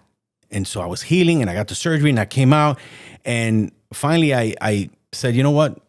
This is $7,500. It's either gonna make me or break me. But I had confidence in that everything that happened leading up to that point was for a reason. I went, I spoke to him, I sent him the money. He made the appointment with me to so we can have our one-on-one.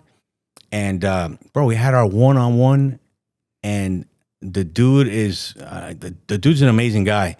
He's, everybody has a past, but obviously he has changed his life, and now he's this guy who has a formula that propels people forward if they do what he says to do.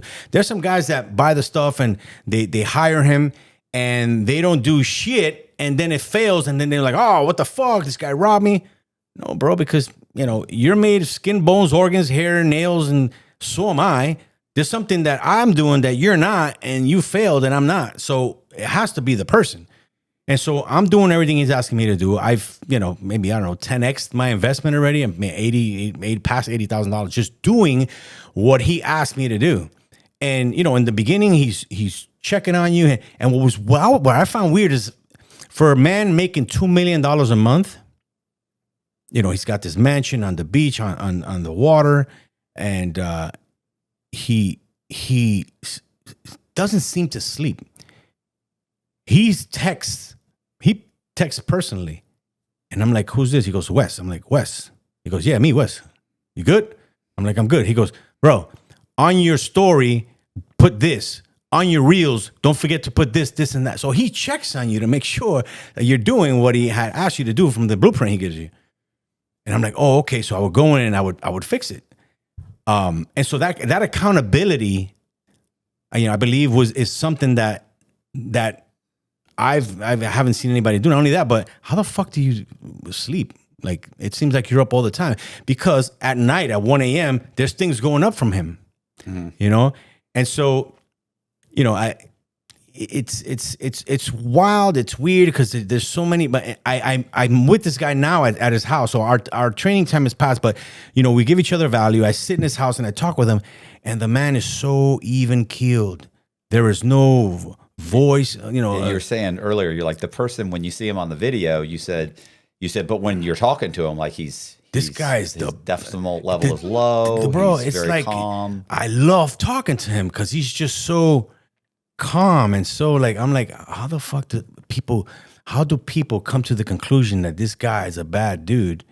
He used to be everybody used to have a past, Well, right? you can see the videos. Like, you could. Yeah. There's plenty of. It's not like there's not videos showing him screaming and hollering and belittling people. But I also see why. Right. If I'm making $3 million a month and you pay me to help you, and you ask me, how do I find out, what gym to go to? I'm gonna give you your $7,500 and fire. I'm like, bro, look it up and fucking Google. Bro, go to the internet and type gyms in my neighborhood. Those are the kind of questions that I seen asked of him. And so he gets frustrated at that. And I'm like, bro, I get it. I get it. And sometimes I'm like, bro, how the fuck you ask such a stupid fucking question? And I'm saying to myself, well, I'm assuming a lot of the guys are kind of, what is the term? Sims? What are they called? They're weak. They're fucking, they're So I'm assuming a lot of those are those guys. Possibly. Because I get those guys that are guys that were, and this is a horrible thing to say, but it's true. I feel it's true. Guys that were raised by women, or their fathers just weren't there, and they're 22 years old. They've never really had a girlfriend. And when they meet a girl, they're pathetic around them, right? And they have no confidence. And then they see Wes and they think, if I could get 10% of that, it'd probably change my life. And when we talked about this before, which is one of the reasons that I even stopped and said, let's stop talking. Because we'd be better off talking about it in person. Is that I think that those guys, and we had this conversation, and it's the same thing that I said on Brad Lee, is that, I probably am 90% on board with Wes Watson's message, but I'm 100% not on board on his delivery system. But you said the same thing, and I've said this before, but the truth is there are people that you have to bully to get them to do the right thing. You got to talk to them hard. Bully probably it's not a popular word, but that's the truth. I also think taking bully, I also think I don't want to bully somebody to the point where they go and they off themselves. Right. But I also think kowtowing to high school and junior high kids and saying everything's okay. You're good just the way you are. Fuck that. God made you just. Then you're not good just the way you are, and you need to go to the gym and you need to work out and you need to be assertive, not aggressive, but assertive.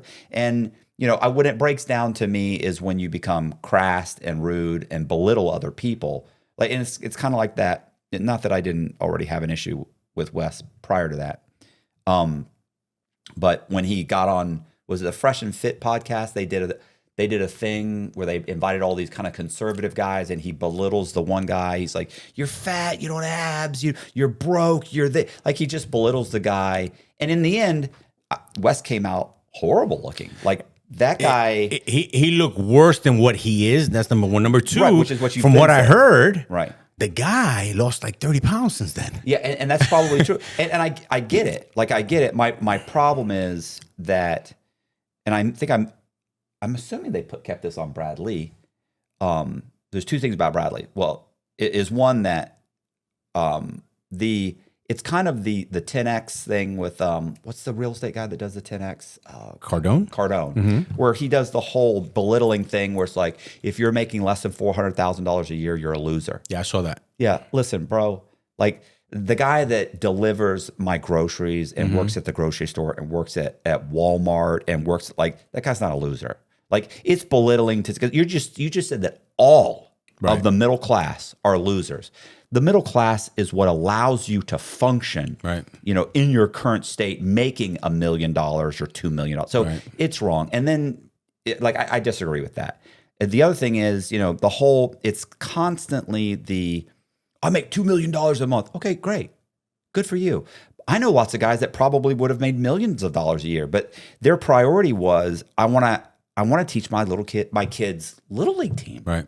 There's nothing wrong with that. And to do that, I couldn't go for that CEO job that was going to cost me 80 hours a week and possibly my marriage, and I'll never see my kids. And yeah, I'd be able to say, hey, I make $800,000 a year, but the truth is, I'll take the job making $150,000 a year, and I get to teach my kids little league.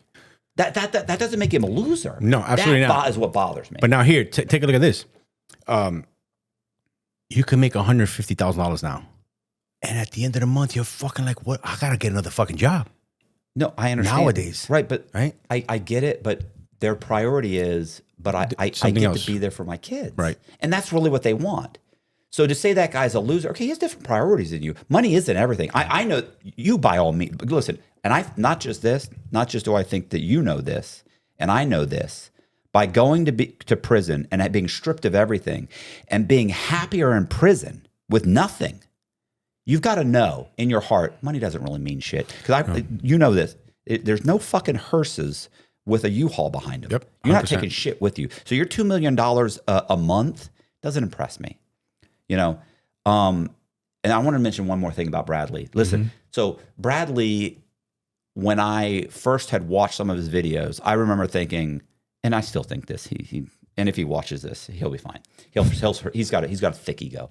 Is it obnoxious, right? Super obnoxious, super arrogant, and I get it. I'm obnoxious and arrogant too. So I'm not being mean to him, but extremely professional.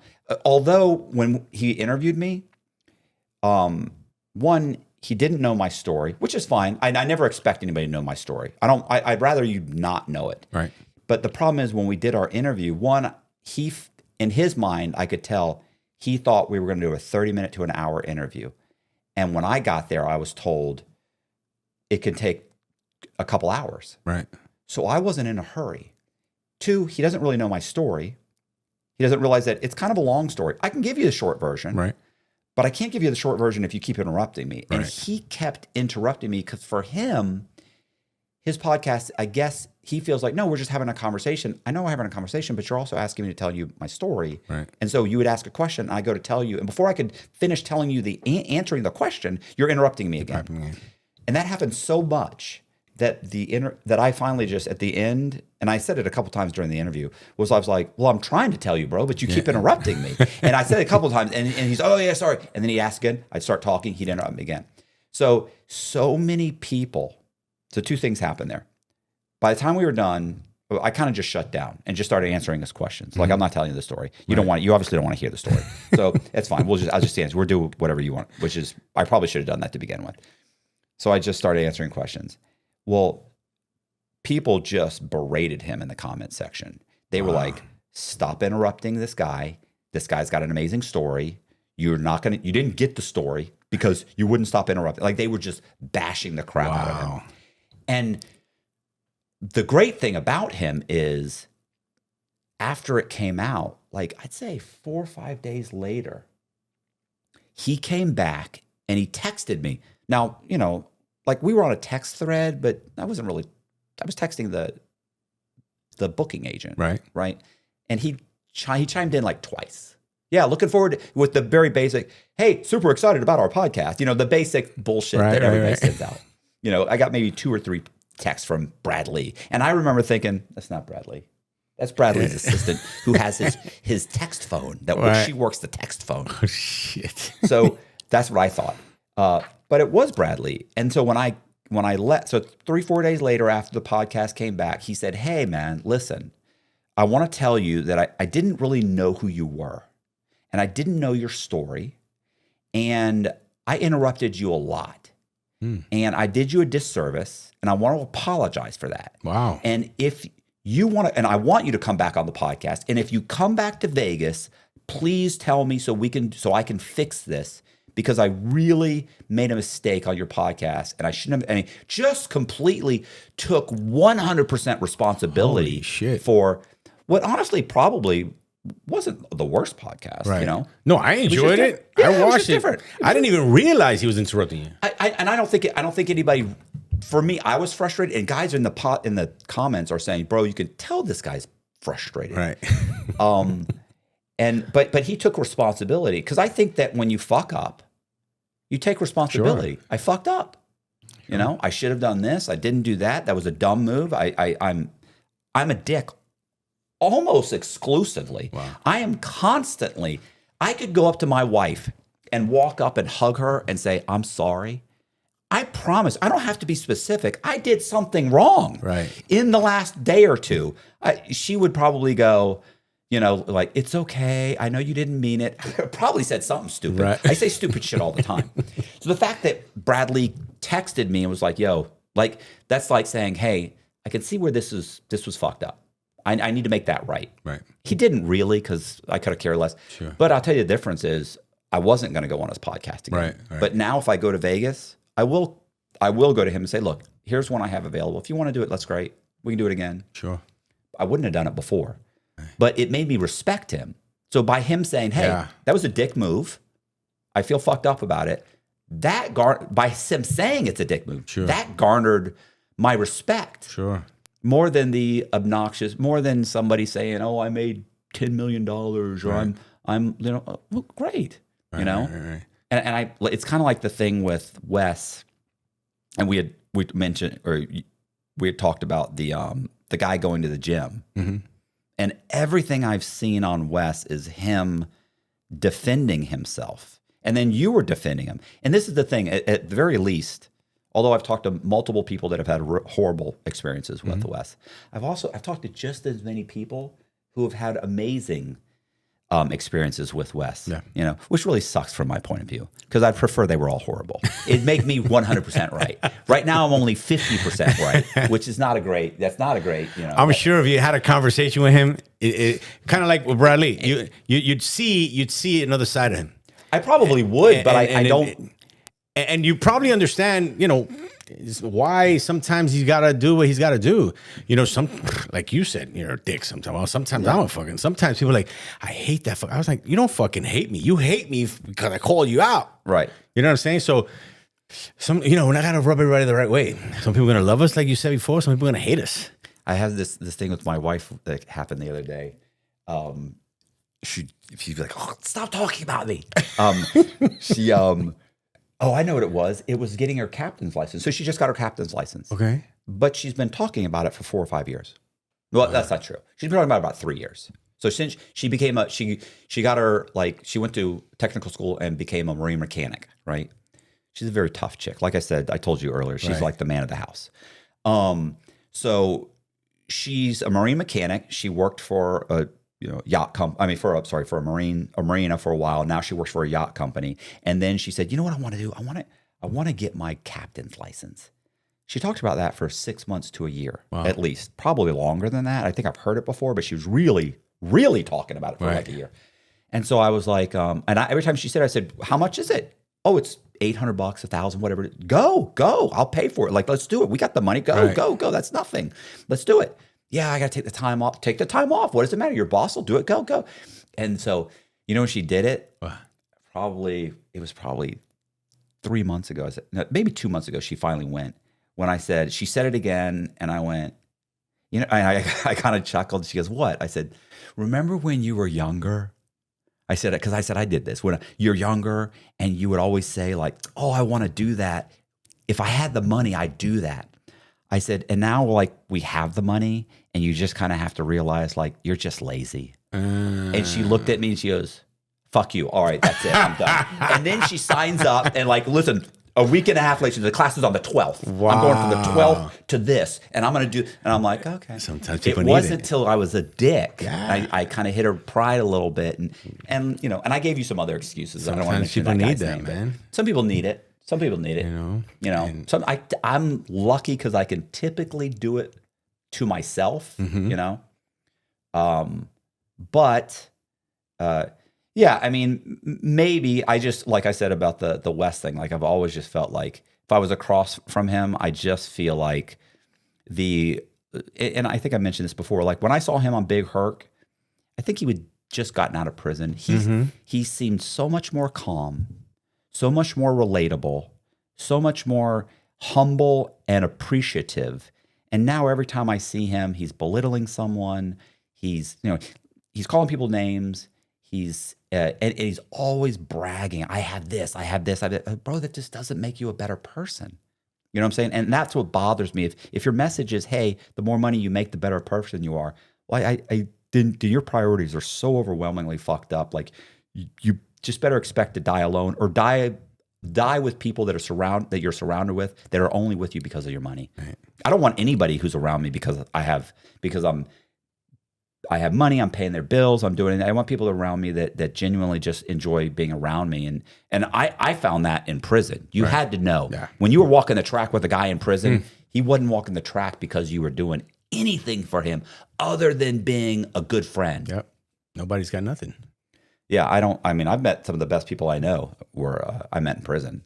Matter of fact, every friend I have to this day Came from there. I met in prison. Yeah. That's something. Like for me to listen, I got out of prison and started sending people money. I didn't even have any money. But I know that $100 in prison, It's a lot. that's a lot of money. Hell And yeah. that's a game changer. Sending somebody a book and being that feeling you get, one, getting mail, and two, being able to pick up the phone or send somebody an email through, Core Links and say, hey, bro, there's this series. I read the first 2 books. I don't have the other book. Here's the name of it. Man, I really, if you have the chance, if you could do it. Bro, I got guys that do that. I'm like, I order them the next fucking 5 books in the series. It's something so small for us and so big for them. Right. They get the book. They get to have their name called. They get the book, and they have somebody that they can reach out to. And it's a $7 book. It's a $12. It means it's That can equal 700 for them. that's huge. Yeah. Shit. So, but yeah, I deeply fear that if Wes and I, if he was in a bed, if he'd had 2 cups of coffee and he got in front of me and we had a little arguing match, I just feel like the guy's 5'10". He wouldn't argue. He wouldn't argue, man. And a beast. It badly for me. He wouldn't argue. He would not argue. I'm telling you, this guy sitting in front of you, it's a different conversation, man. It's a I've different never conversation. seen that, except for with Big Herc. I did the Big Herc interview I saw, like, he was stern. Yeah. But, that's how these guys are. Listen, when I was in prison, I had a lot more bass in my voice. Hey, bro, let me get some popcorn. You got a popcorn? Let me get some of that. Like, you stop saying thank you, please, anything. It's like, no, I got you, bro. I got you. You throw a little bit more bass in your voice. You're like, I was a way tougher guy in prison than I got out. You do the, yo, hey, Tommy, you do the whole, I don't talk like, you know what I'm saying? Like you get a little, on the masculine scale, I got a little bit more masculine, Right. These guys are at a 10 and a 12 on the masculine scale in prison. So I pushed up from maybe a 1 or a 2 to a 3. Like I don't have the energy to be a Wes Watson. Right. No, you know what? There's guys that I see online or whatever, and I end up that they're cool, and I end up seeing, meeting them, and I'm like, what a fucking asshole. And then there's guys to the other extreme, like Wes, and I'm like, Jesus Christ, I love this guy. He's so cool. He's so like laid back and just so positive in the message and this and that. And it's all over the map, man. And again, it's what resonates with you, and it's how you're feeling at the moment, and how you feel about certain values in life, and how you should talk to some people. And yeah, everybody has that. And I wish I could say that, I agree with you. He's a fucking asshole. But that's not what, you know what I mean? That's not what everything has been positive for me. Yeah. I made more money. I've made more relationships. I've got more followers.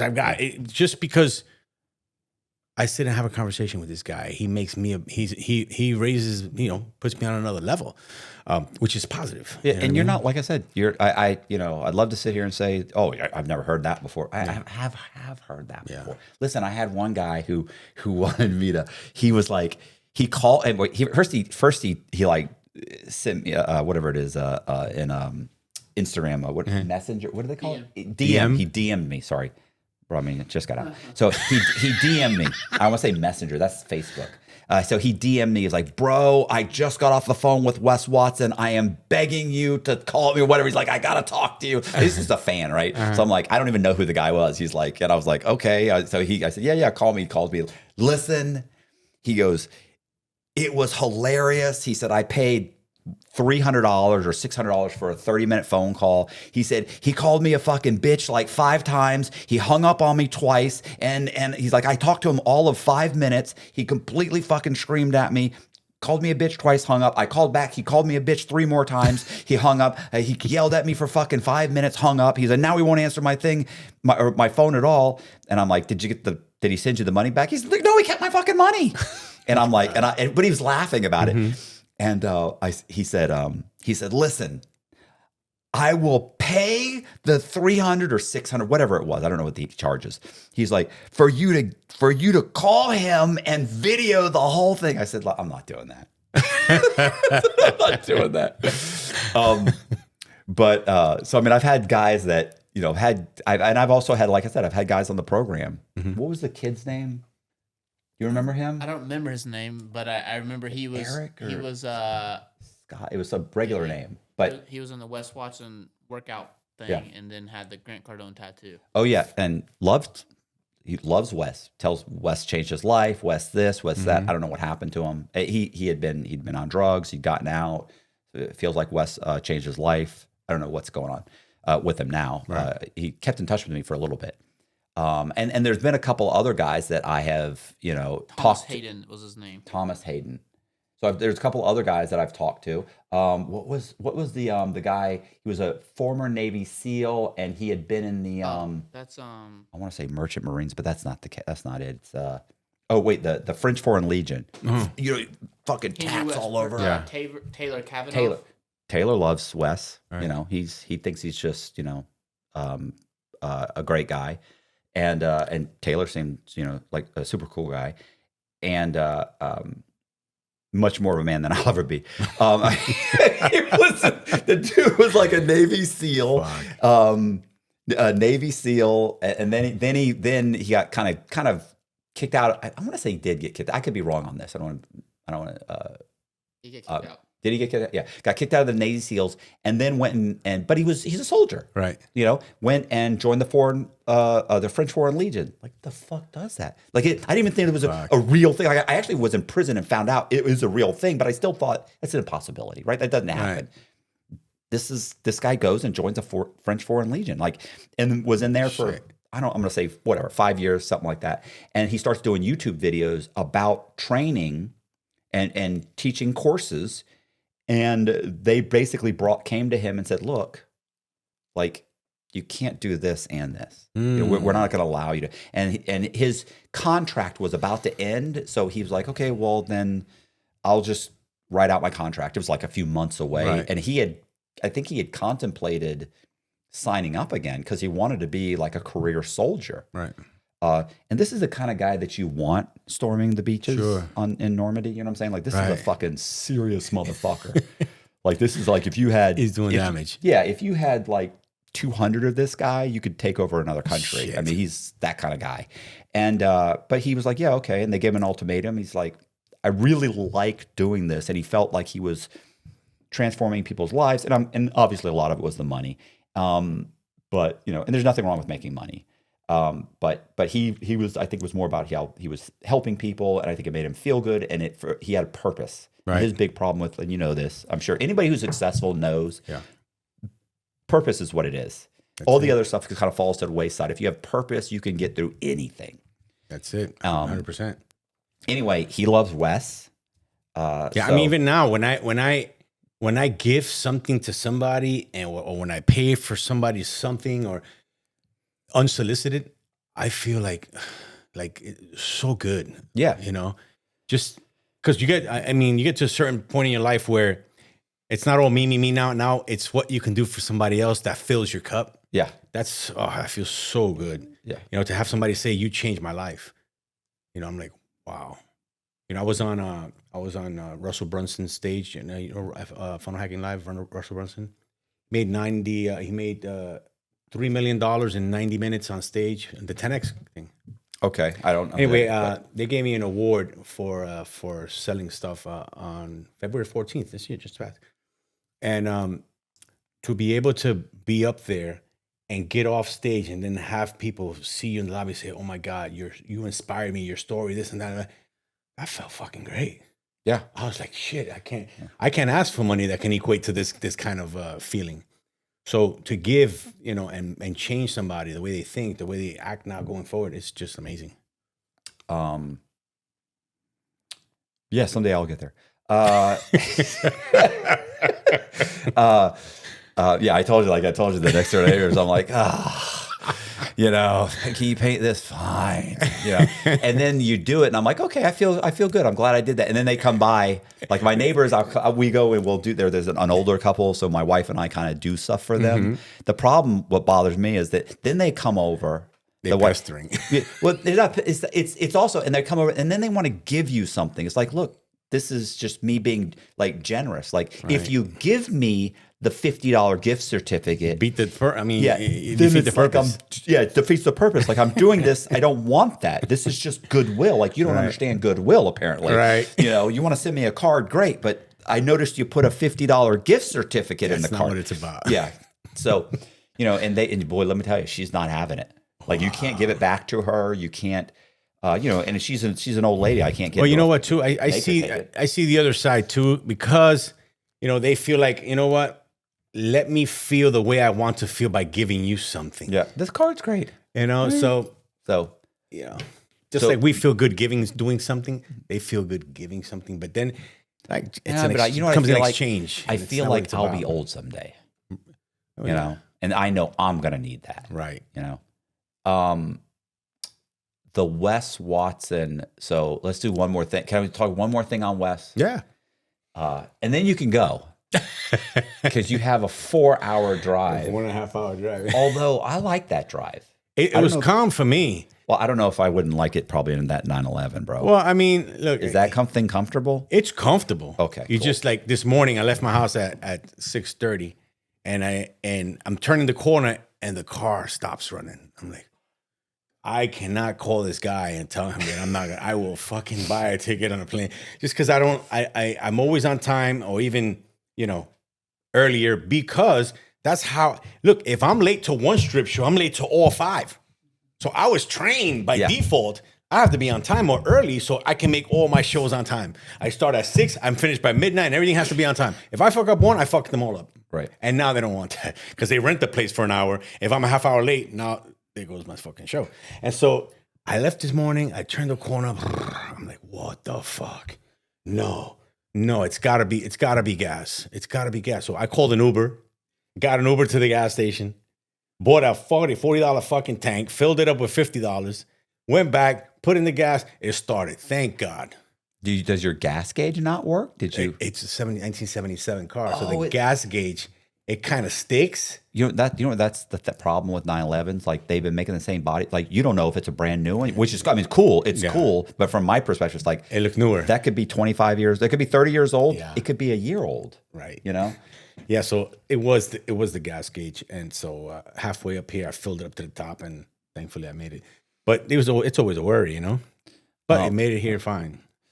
Well, so the West. So he got into a fight. Yeah, so right away, a lot of people know that he's my coach, Yeah. and so the first thing I'm getting is DMs, bro. What the fuck? What's wrong with your coach? I'm like, first of all, why the fuck are you calling me, telling me what's wrong with my coach? My coach is my coach. That's him. Just call me and say hi to me, you motherfucker. Right? Like, fuck. And so I go and I'm looking at the thing. I'm like, what the fuck? The guy walks into the gym. He's not a member. He paid the day fee. You clearly see him on the video post his phone up against the machine so he can video whatever's about to happen. The guy goes up to Wes. Wes is sitting on the bench talking to his boys. Normal conversation, couple guys in the gym. And he goes to Wes and he pushes him. Okay. And then there's a guy here and he goes like that to the guy. I don't give a shit who you are. You don't go to any fucking gym unsolicited. Go to a guy like Wes, all tatted up, and push him. For what reason?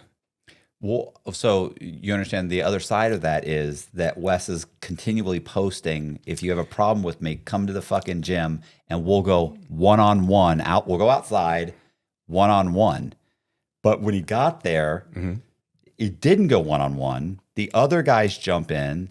They're grabbing, equipment, which is why they arrested Wes.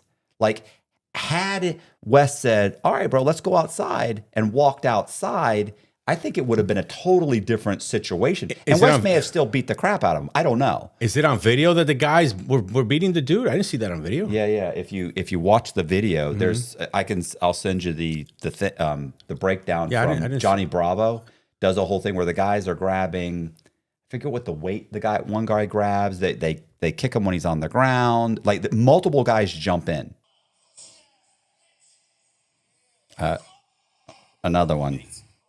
I don't know about you, but he's not a danger. He hadn't been in danger in quite a while. Yeah, same thing that happened to me. Yeah. I was out cold. What fucking danger am I? So I mean, it only goes on and on. And the other guys, if you watch it, like the other guys, they grab like a weight. They, and when Wes hits him with the belt, they're going to consider that a weapon. The cops, I mean, the government will consider anything a weapon, So it goes on and on. So, it's basically, it's like, I think it's like 4-on-1.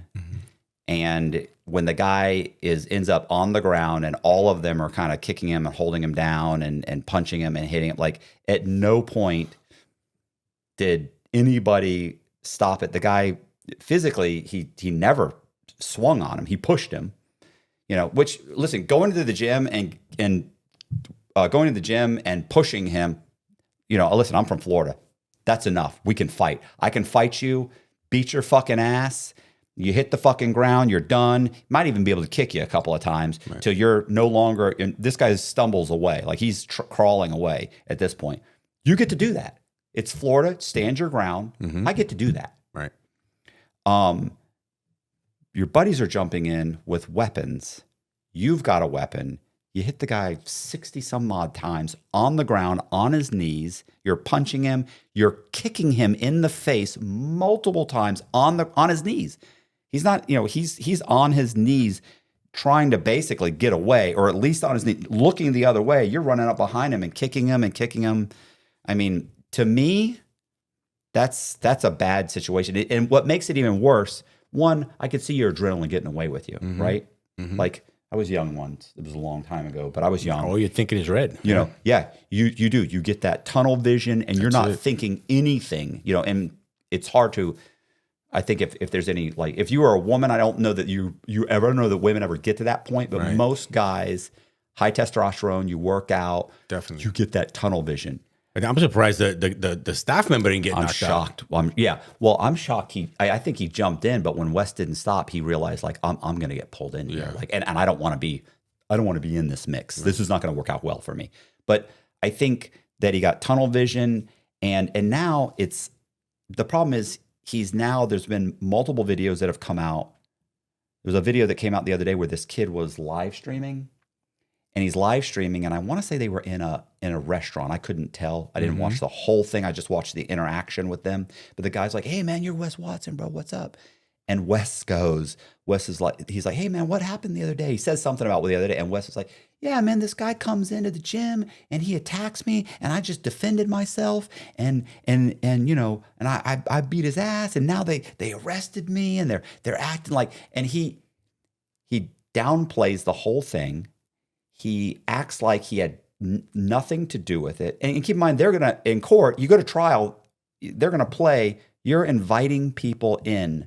Come fight me. Come fight me. Like, you didn't do any of the things you said you were going to. You said, "You come down, we'll go one-on-one." You didn't do that. You and your 4 buddies, or your 3 buddies, jumped in on the guy, grabbed weapons, beat the guy to the ground, kept him on the ground, and then you just basically beat his ass and continue to kick him while your buddies are around.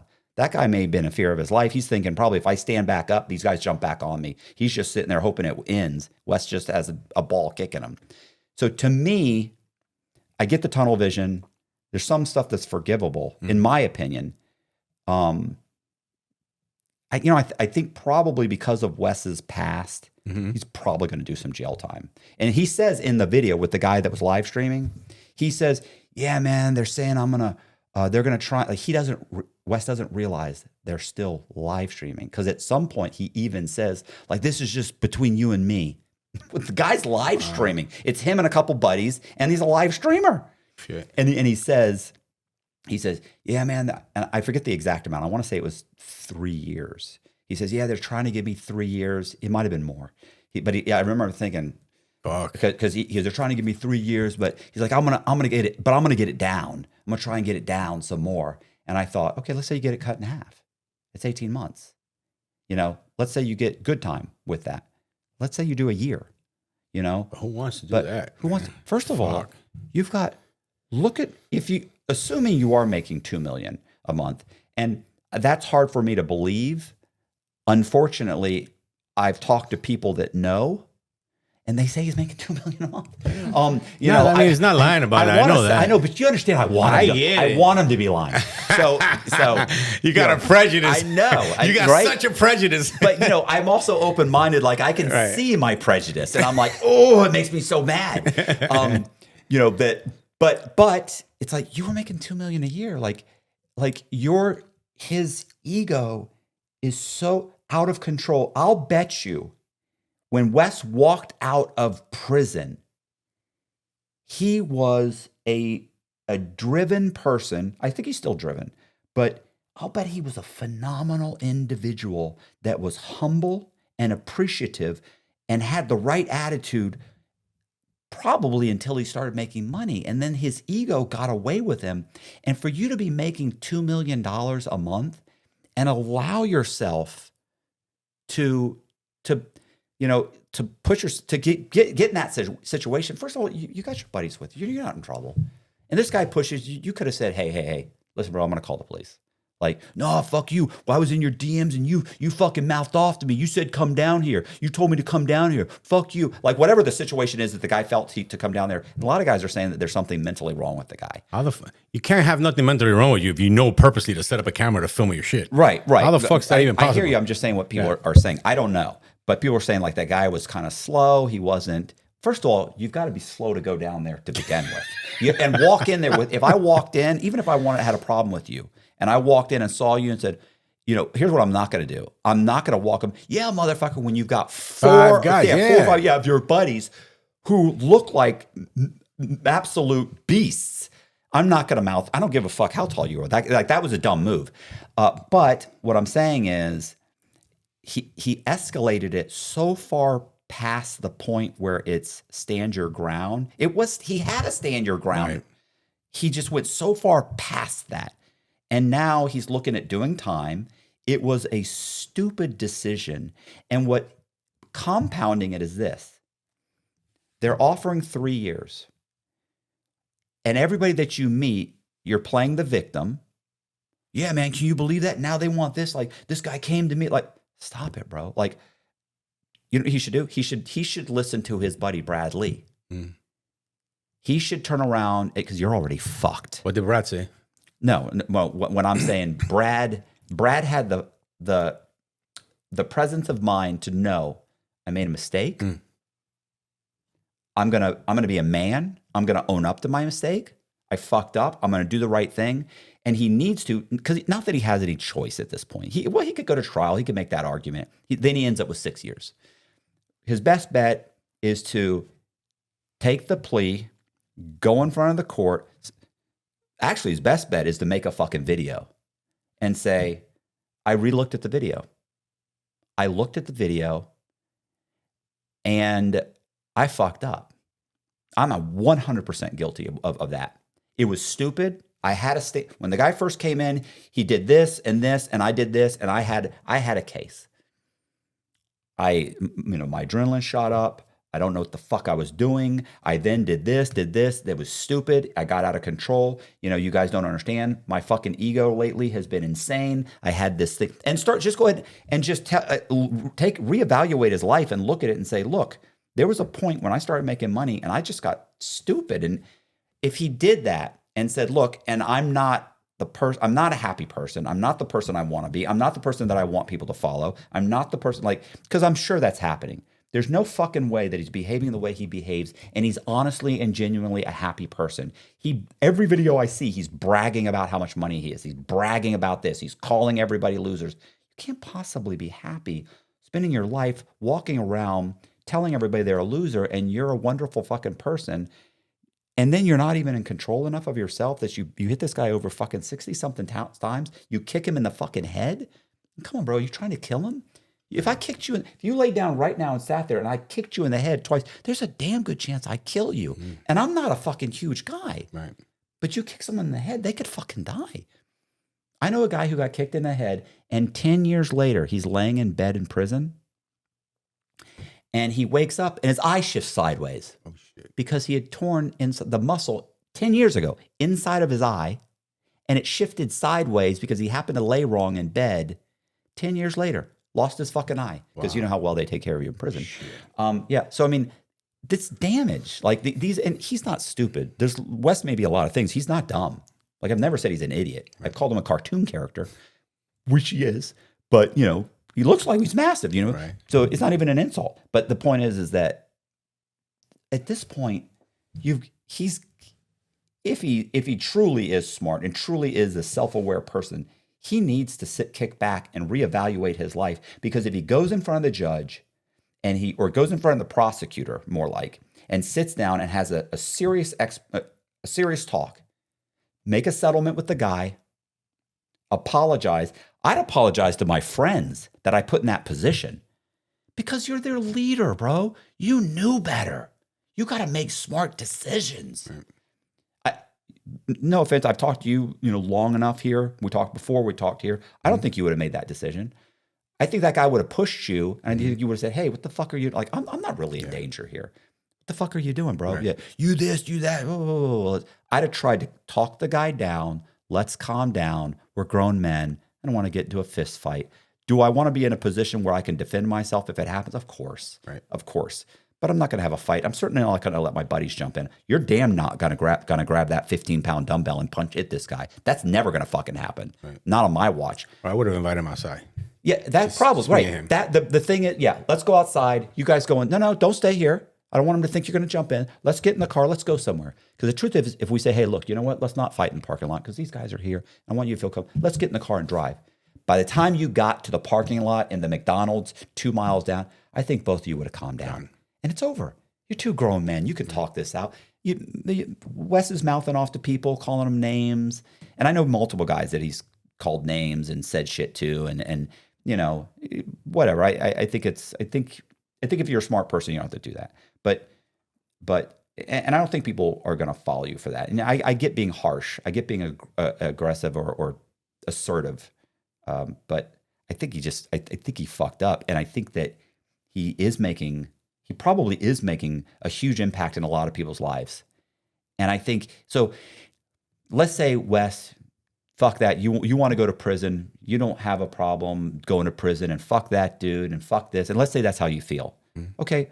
Well, if you truly care about the people that you think you're changing their lives, or maybe and like I said, I've got multiple examples where he's changing people's lives and people are telling me to change it. So you're changing people's lives. If you truly care about the people's lives that you want to change, and you feel like you're a positive influence in their life, then if you don't mind going back to prison, don't go back to prison for them, because you're making an impact in people's lives and you're helping people that need your help.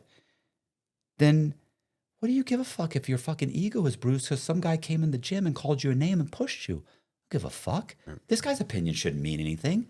His opinion of me should mean nothing more than that stick of furniture. It means nothing. Let's talk him down, because it takes a bright person to be able to talk somebody down who's ready to fucking fight and looks like that guy. I just think there's so many other better ways he could have handled that. And instead, I think his ego got in the way. And now, I don't know Florida law. It looks to me like he's going to do a couple Florida of law years. is vicious, man. I mean, and he's got a huge record. And he's got a huge record for violence. Yeah, so, Florida. I mean, look, I didn't even hurt the guy, and I went to jail. I didn't even hurt the guy. Right. I swung at him. Yeah, but if you would have hit him, you would have killed him. But I didn't hit him. Yeah, he fucking destroyed my face. So he walks off free. All right. Florida law is fucked. Well, Florida law, I mean, I get it, but once again, here's the problem with that. That's a stand your ground. Do you see what I'm saying? Mm-hmm. It's a stand your ground. Like, I get it. It didn't work exactly the way it probably should, but he doesn't have that at this point, And you saw how wrong it can go for you. Yeah. What's it going to happen? Let's say he goes to jail for a couple of years. How many millions of dollars? I don't think it helps him at all. I don't think it helps the people that he represents. And there are people that look to him for guidance. It doesn't help them. Yeah. You can't, grown men don't go around fist fighting, right? Like, I get it. You have to take care of yourself. I understand that. You have to be able to defend yourself. But you weren't really defending yourself. Like, I just think that his best bet is to own up to it and maybe get an agreement with this guy. Right. You get a lawyer, you go to that guy, you pay him some money, maybe he doesn't testify. I'm not saying that, I don't know exactly how that works exactly, because I know you get people he doesn't testify or whatever it is. Maybe you get an agreement between your lawyer and this guy's lawyer that he goes to the prosecutor and says, look, we're going to settle this here. I'm not going to press charges. Right. And Florida can still say, fuck you, we are pressing charges. We got a slam dunk case. We got a video. But maybe he says, yeah, I understand, but I'm not going to testify.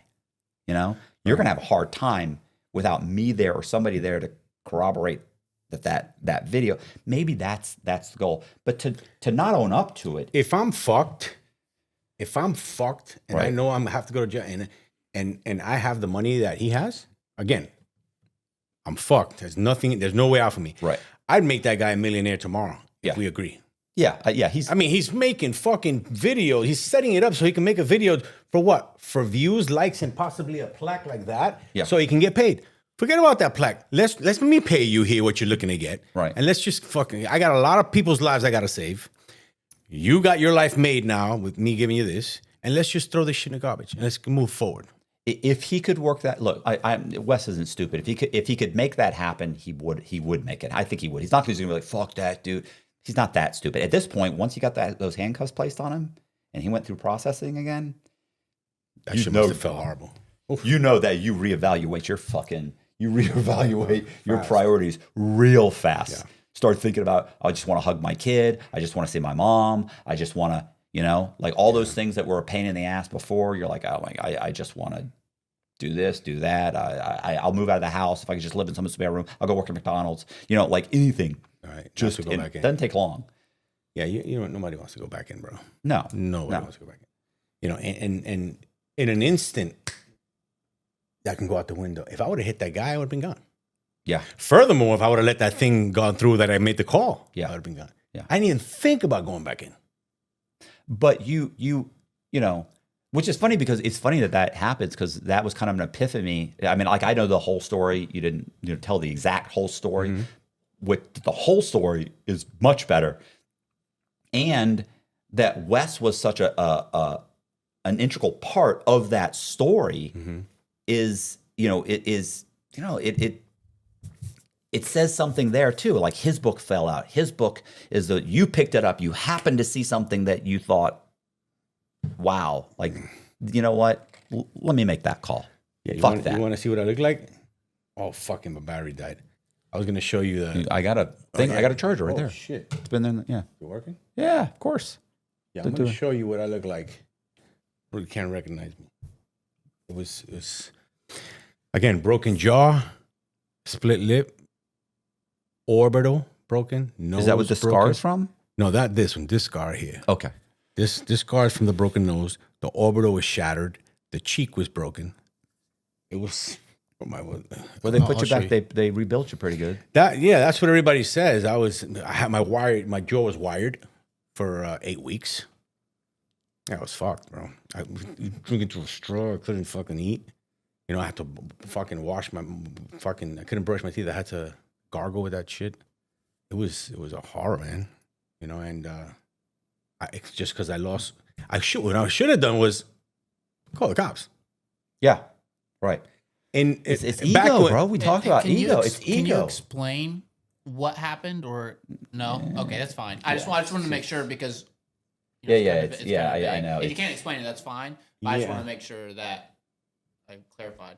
Yeah. I just Because I didn't know if you he made a call that would have been it would have been had things progressed with the phone call, it would have been irreversible. Yeah. And could have led to some bad situation for him. You said that. Yeah, I just wanted to make sure that you guys weren't like mixing up conversations before or after. It was and I just what was it, like 2 months ago was when I went to court and they agreed on a 5-year probation. 5 fucking years probation. I got 5 years probation. What the fuck did I do? Right? And so to add insult to injury, this fucking guy comes into the court on a Zoom after they sentenced me. And he goes, yeah, I think the court is making a mockery of the system. I looked at my lawyer. He goes, they can't reverse it once it's done. You signed already. So let him talk. Yeah. He goes, I had to move out of Miami for fear of my life and God. move to Orlando.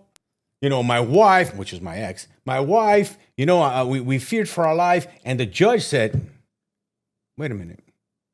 You're 6 foot something. He's 5 foot something. You're 200 and some pounds. He's 100. Look, I don't know about you, but I've never had, because he said I had to move 2 hours away to Orlando. Because I don't know how fast you drive, but it's never taken me 2 hours to go to Orlando, she says. So I don't know where you moved, but look, he wanted to get me arrested. He wanted me to go in. Yeah. She goes, I can put him in jail and give him 30 days, but once he's out, he's got no probation. He can go and finish your job. right. So it's up to you. Right now, he's on probation for 5 years. He goes anywhere near you, he's going back in. Right. So the guy was fucking pissed. I'm like, dude, stop being a little bitch. You're fucking like 6 foot something, 230. You know, I wasn't going to run from you.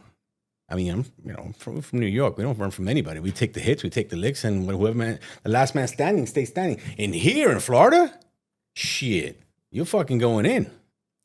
You can't even, with all the rats and video shit that's out. Yeah, the problems. You do understand the problem. Fuck. Like, we have stand your ground. You just can't go pick up a 45-pound dumbbell. I mean barbell and swing it at people. Like, Okay. that's the problem. That's where it broke down. So the threat means nothing. What if I No, ignore the threat's threat? fine. You can have a fist fight.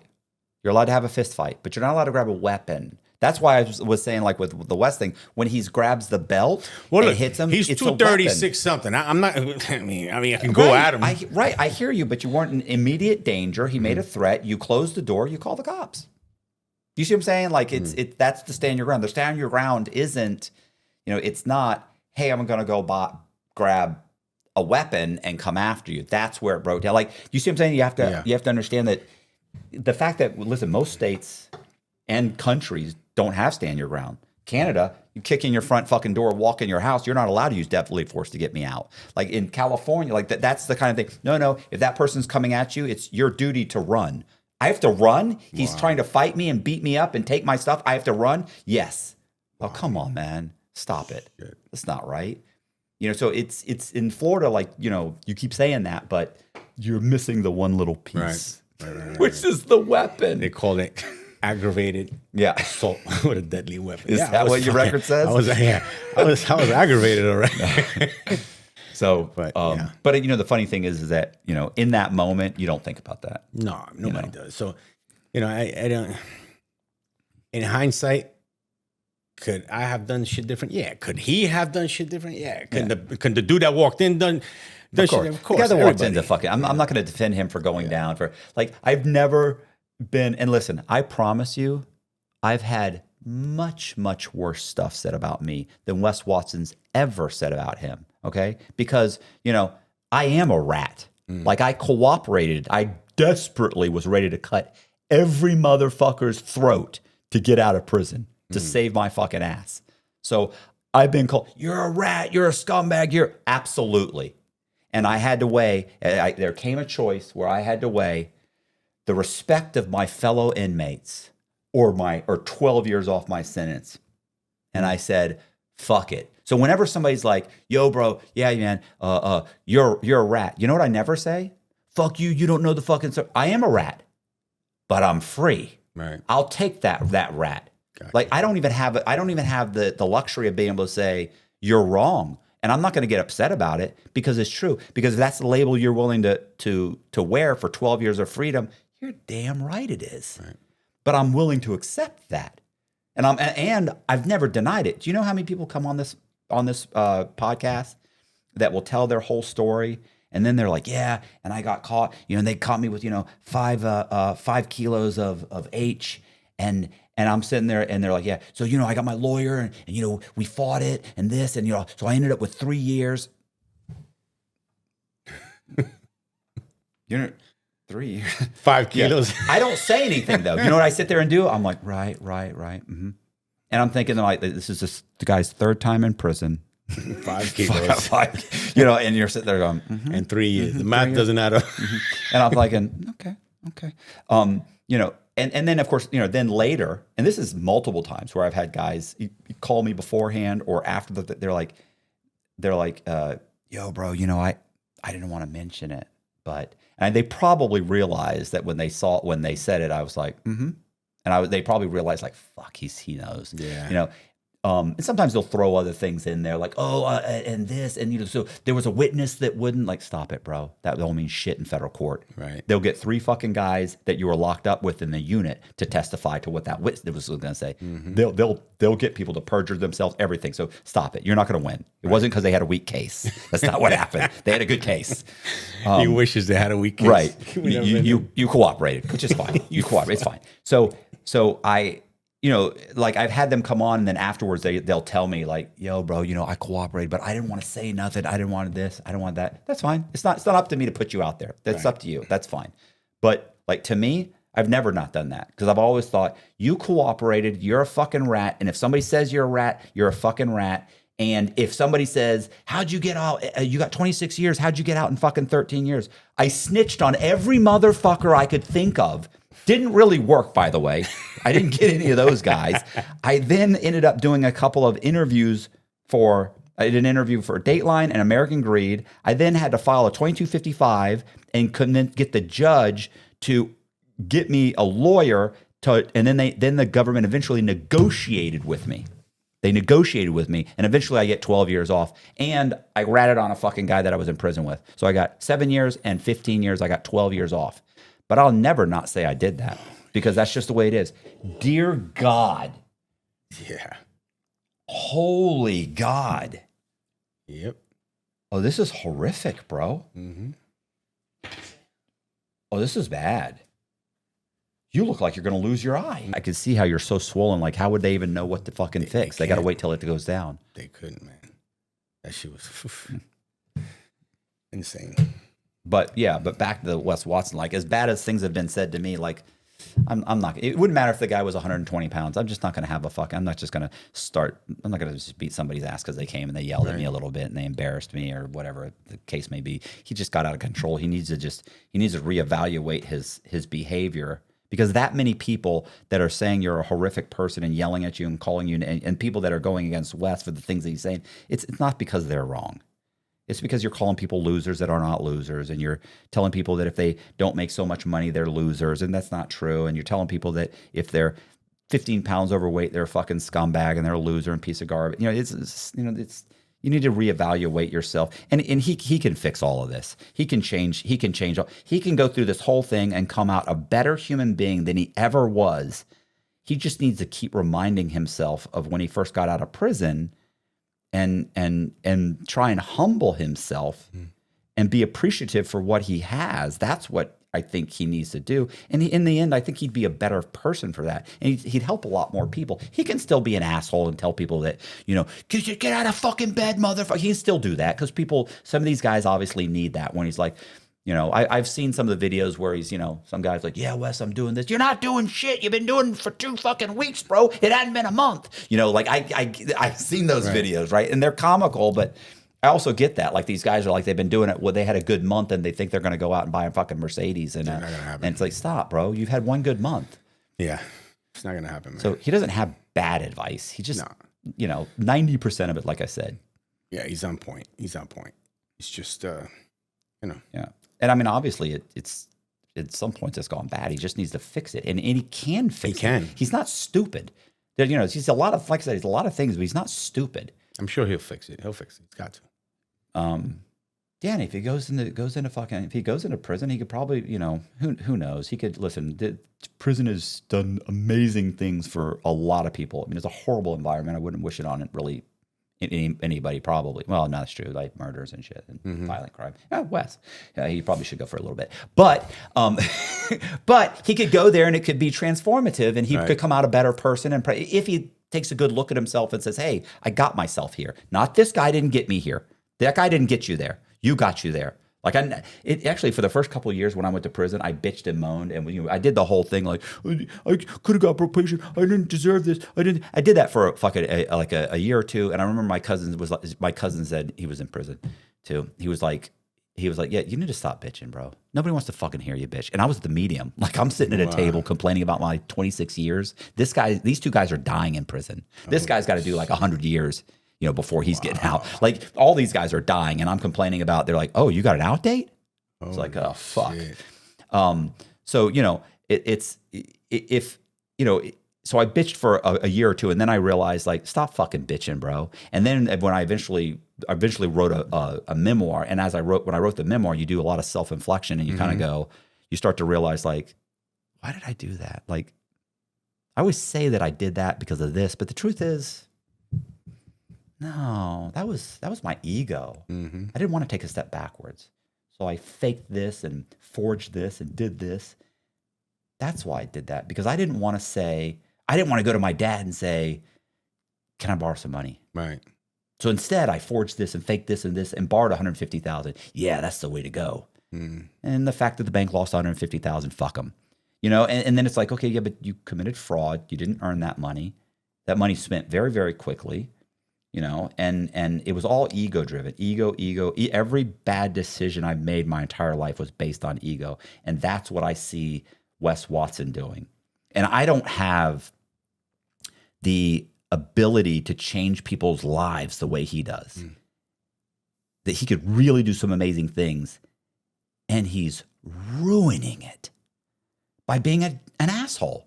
Like, just don't be, turn the 10 down to 8, and you'd probably do a lot better. And you're not stupid. You don't have to be that obnoxious and abusive. And realize that you put yourself in this situation, and you probably need to go to jail. But you can change a lot, and especially now that he's out, he can set himself up for jail. He'll be great when he gets out.